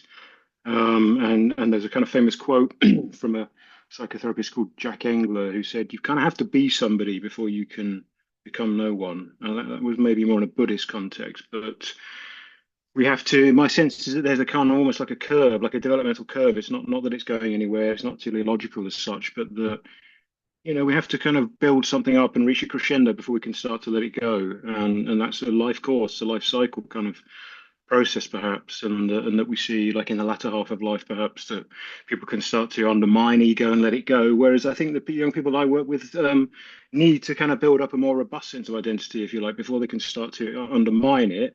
Although I find it helpful to have that slightly questioning and troubling process, so that we can hopefully get to a place where it can loosen, because it's not just they don't have identities, possibly they have very unhelpful identities that need to be kind of troubled and undermined. So yeah, just an observation, and yeah, thanks again, everyone. A really lovely conversation. I've thoroughly enjoyed it.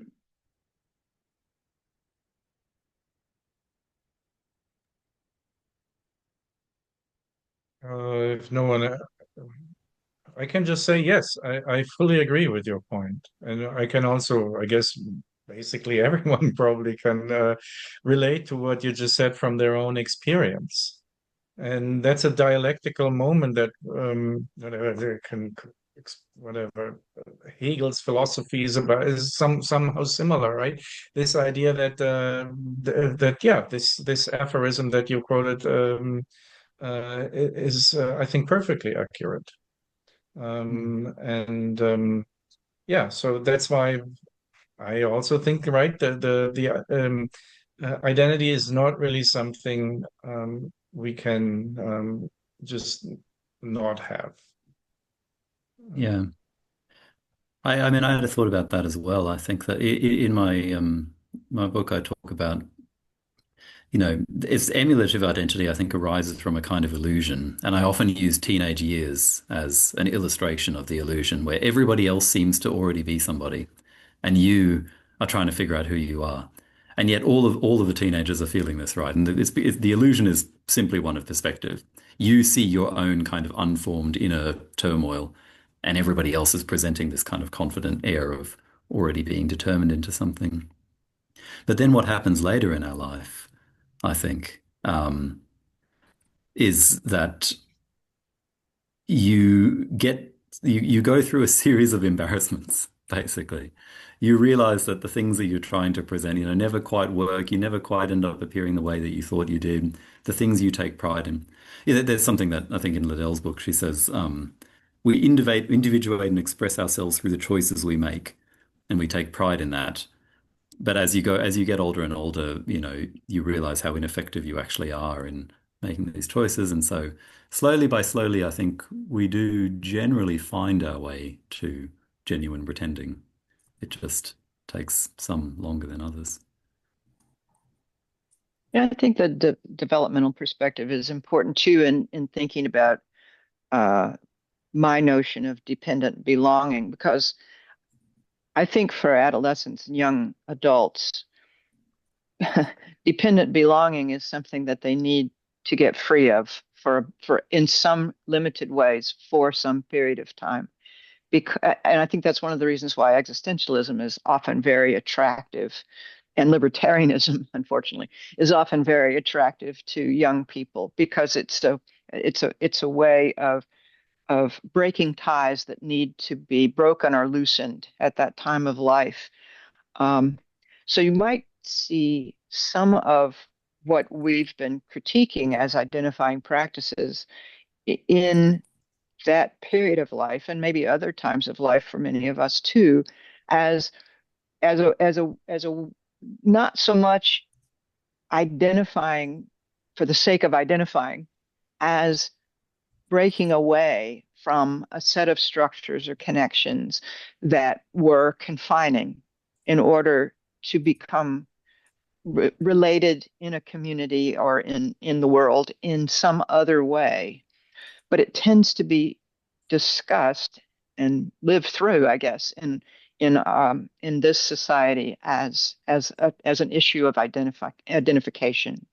But I do think it is important. It's very important. I've learned this now reading all you guys writing about Taoism. It's very important to remember that there are contexts, and how we speak in different contexts need to be different. And that's true of how we speak to different people at different stages of life too.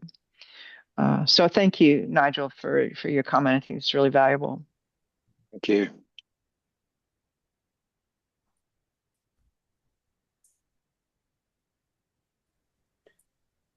Professor, can I have a question? In your for the three professors in your previous presentations, you talk about the false dichotomy between individualism and authenticity, and I wonder if there is also a false dichotomy between consciousness and unconsciousness, because we know that.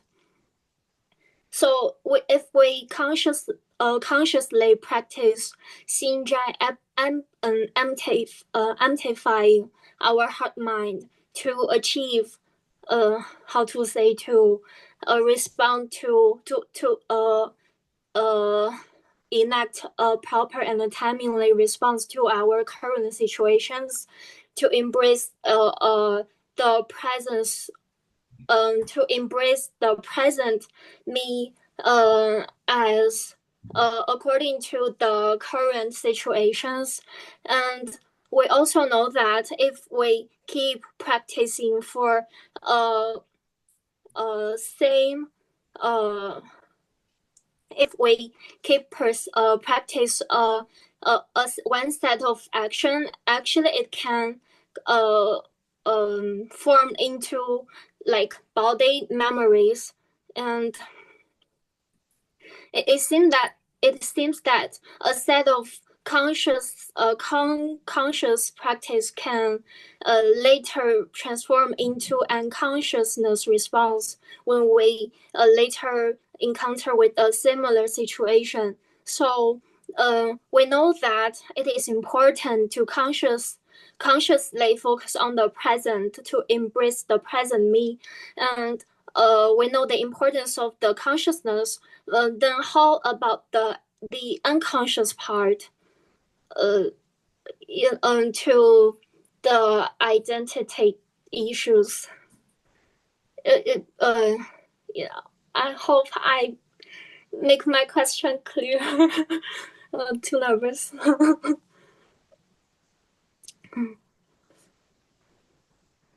So I hope to hear you three's answers. I'm kind of troubled with this question.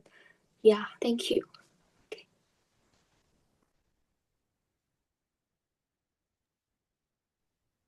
I'm not sure what order we should go in. Maybe I'll say something first. Although part of what I want to do is just to refer to Ladelle's book, because she has some really interesting things to say there about the extended mind. You know, that our agency, our consciousness, is so much less individual than we're inclined to think that it is. But your question about Shinzai, about the fasting of the heart-mind, I think this is another one of these strange paradoxes, at least in Taoist thinking, where how can you fast the heart-mind without having in your mind the intention of doing so? But if you have in your mind the intention of doing so, then you're not fasting your heart-mind after all. But I do think there's something very important in what you say about this sort of practice of automatic actions. I think this is important. I think that there's a strange irony in life that when you practice something very explicitly, you kind of stop doing the thing that it was your intention to do. an example of this is just professionalization, right? When being a politician becomes professionalized, politicians become incredibly ineffective at being politicians. And somehow, in trying to turn the thing into a professionalized task where you set an objective and you pursue that objective, you kill the whole task. So I think there's something important in your question that there has to be some sort of element of unself-awareness, of spontaneity in any way of acting for it to even work as a way of acting. And I think this is bound up with identity. I mean, to explain how is complicated. But I think identity and agency, well, for reasons actually that two others have explained quite well, they go together very intimately. So I think there's a lot of importance in what you're raising. Oh, thank you, Professor. And yeah, and I'd like to hear about the two other professors' answers also. Thank you.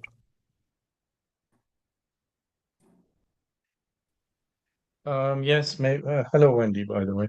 A good question. And the dichotomy that you were talking about two dichotomies, but mostly about conscious and unconscious. Well, I mean, I guess it's generally acknowledged that these things, that they are not really a dichotomy, that part of our psychological experience is conscious and part of it is unconscious. So it's not like an either or question, right? It's not really like an either or question. Right? Like the false dichotomy would be that one or the other, that they don't go together. But conscious and unconscious are usually regarded as, simultaneously. Okay. But of course, then there are major disagreements about what works better. And I guess this is what Douglas was talking about. One kind of paradigm is that, well, you have to, the power of consciousness, whatever, enables you to be rational and enables you to enact control over yourself. And then that's like the best way of acting. Whereas then a common way of maybe reading Taoism is, no, you should let go of this idea of conscious control and instead, recovering the art of doing things intuitively, so to speak, unconsciously. Yeah. So, but yeah, I don't know if that's an answer. That's just what came to mind. That the two conscious and unconscious are not really it's usually acknowledged that both work together. Okay. At least as I know. As far as I know. Yeah, thank you a lot. Thanks a lot. Would Professor McWhorter also want to respond? Well, I know so little about Taoism that I'm not sure I'm really competent to address this issue.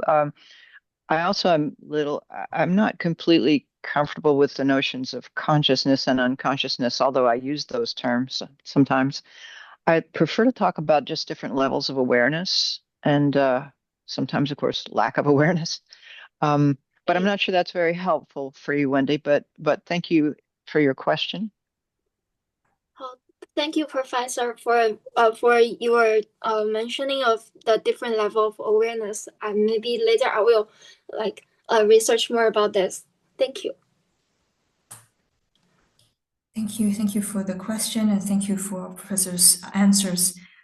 Paul, do we still have time, or are we do we strictly have to end by 10? Yeah, if there's another, do you have a question, Jonnie?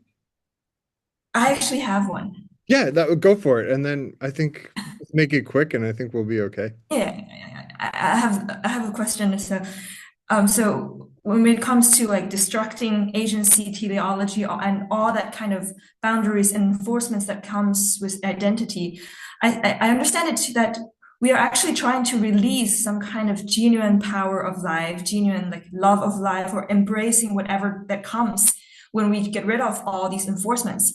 However, what I always struggle with about this idea is that we seems to have, well, people seems to have like a given tendency to actually harm others or to harm ourselves. Like Xunzi says, we have an empirical nature to 争斗 and to do other things that are probably harmful. But when we destruct agency, teleology, all these kind of enforcements, when these boundaries go away, when this genuine liveliness, the power of life is freed, what if it just leads to like chaotic problems? Why are we postulating that this is necessarily a better possibility? Necessarily, it goes to a better world, like a better like living status. What if we are just postulating an ideal? Why that what is freed from the destructing of agency will like led to a downhill way? That's my question. Sorry, I'm jumping in again. It's very. I just taught a module on the Chuangzi, and one of my students had the image of somebody wandering around, Xiaoyaoyou in a bulldozer and just going through a sort of children's playground or something. And said, what if that were to happen? What if, what we unleash as we release ourselves from these things turns out to be incredibly harmful? I think it's important to not shy away from that question and that worry. And I think it's a worry for all three of us in various ways. On the other hand, what little research I've been able to do on psychological literature about why people are led to commit harmful acts suggests to me very strongly. There's a book by Roy Baumeister called, I think it's just called Evil, which is about, where people, where the motivations arise for people to willfully harm each other come from. And they all seem in some way or other to come from concerns about identity. One of the most dangerous phenomena in human psychology is not high self-esteem, not low self-esteem, but threatened self-esteem. Having a relatively high notion of yourself, but one that's very much under threat from others. I feel like even the most, what look to be purely wanton and spontaneous acts of violence can so often be traced to phenomena like this. So that doesn't answer your concern, but maybe it at least kind of levels the playing field a little bit, that look, identity, teleology, agency, these things are dangerous. Releasing ourselves from them might be dangerous as well, but where there's danger everywhere, what can you do but try and see? Thank you very much. I think I'm probably in an easier position than Alex and possibly Georg on this question, since I haven't contended that we should free ourselves from all these things. I have only talked about personhood, and I do think it's pretty clear that personhood is a greater danger than whatever else we might do as we dismantle that way of looking at the world. So I'm off the hook on this question. I will pitch it over to Georg. Okay. Yeah, I mean, I can only basically echo what Alex said earlier. I think a lot of the problems actually arise out of an overestimation of agency or control. Brooke Ziporin also writes about that. So, but I'm also partly off the hook. I'm also not saying, I mean, we should let go of the concept of, having a sense of self and so forth. A lot of it is built on that. And identity in that sense is crucial. But again, just like Alex said, the point is where it becomes dangerous when we achieve a certain form of fanaticism. And one thing, just to maybe conclude with this, self-harm, right? I mean, usually when people commit suicide or things like this, it's also very often in line or with very strict identity regimes, whatever, in traditional societies. People commit whatever suicide or murder out of like honor, right?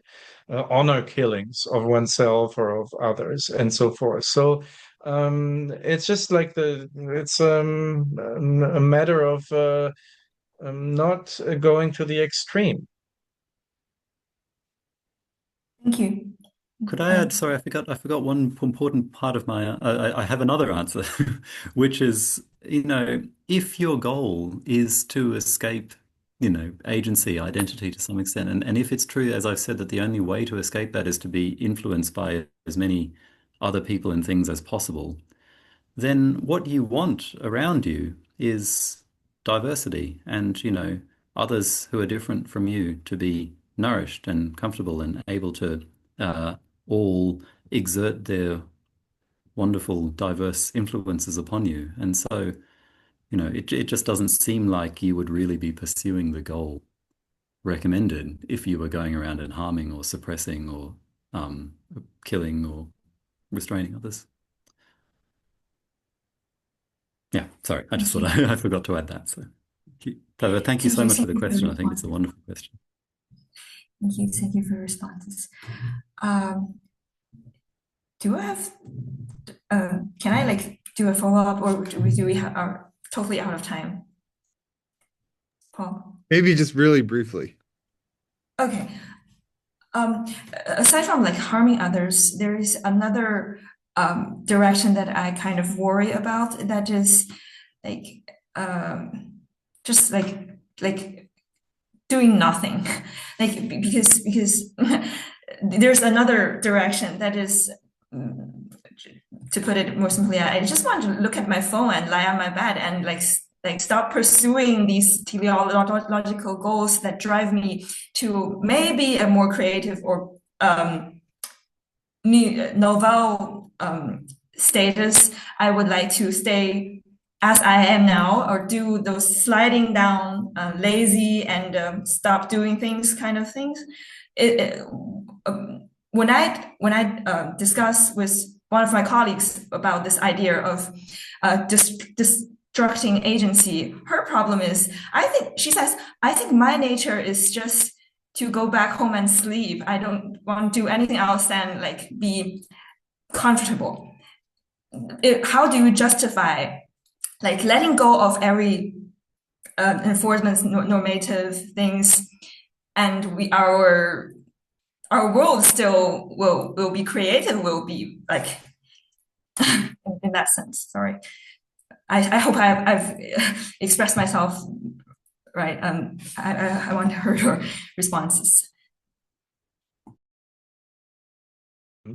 Just very briefly, I think you were asking the Wu Wei question, right? Is non-action really a way to go? You always use the example of language learning to address this issue when talking to my students. The most effective way we have of learning languages is when we are kids, when we are between the age of 0 and 5. And then it gets harder and harder.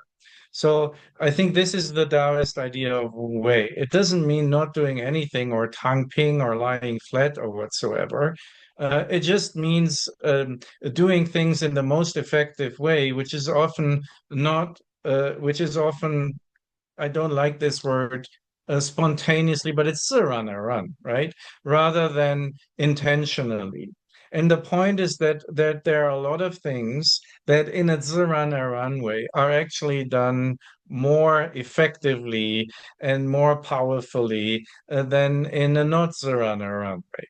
And Alex was also giving other examples of that.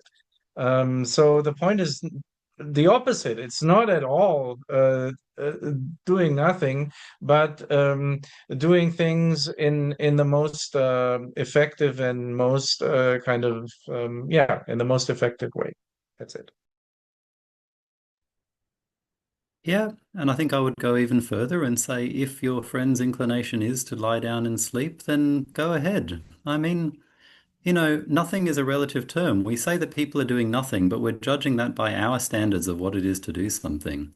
But if we're talking about moving society forward, making progress, probably the people doing the great activities of the future will appear to us as if they're doing nothing because they're doing nothing that we recognize as important, as valuable, as productive, as, whatever we want them to be. But also, we never really know what we're doing. All these stories in the Chuang-Tzu of people who, wrestling with these philosophical problems, then they go to sleep and they have a dream that explains it all. Well, if they'd kept themselves awake to work on the problem a little more, they never would have found the solution. So, Thank you.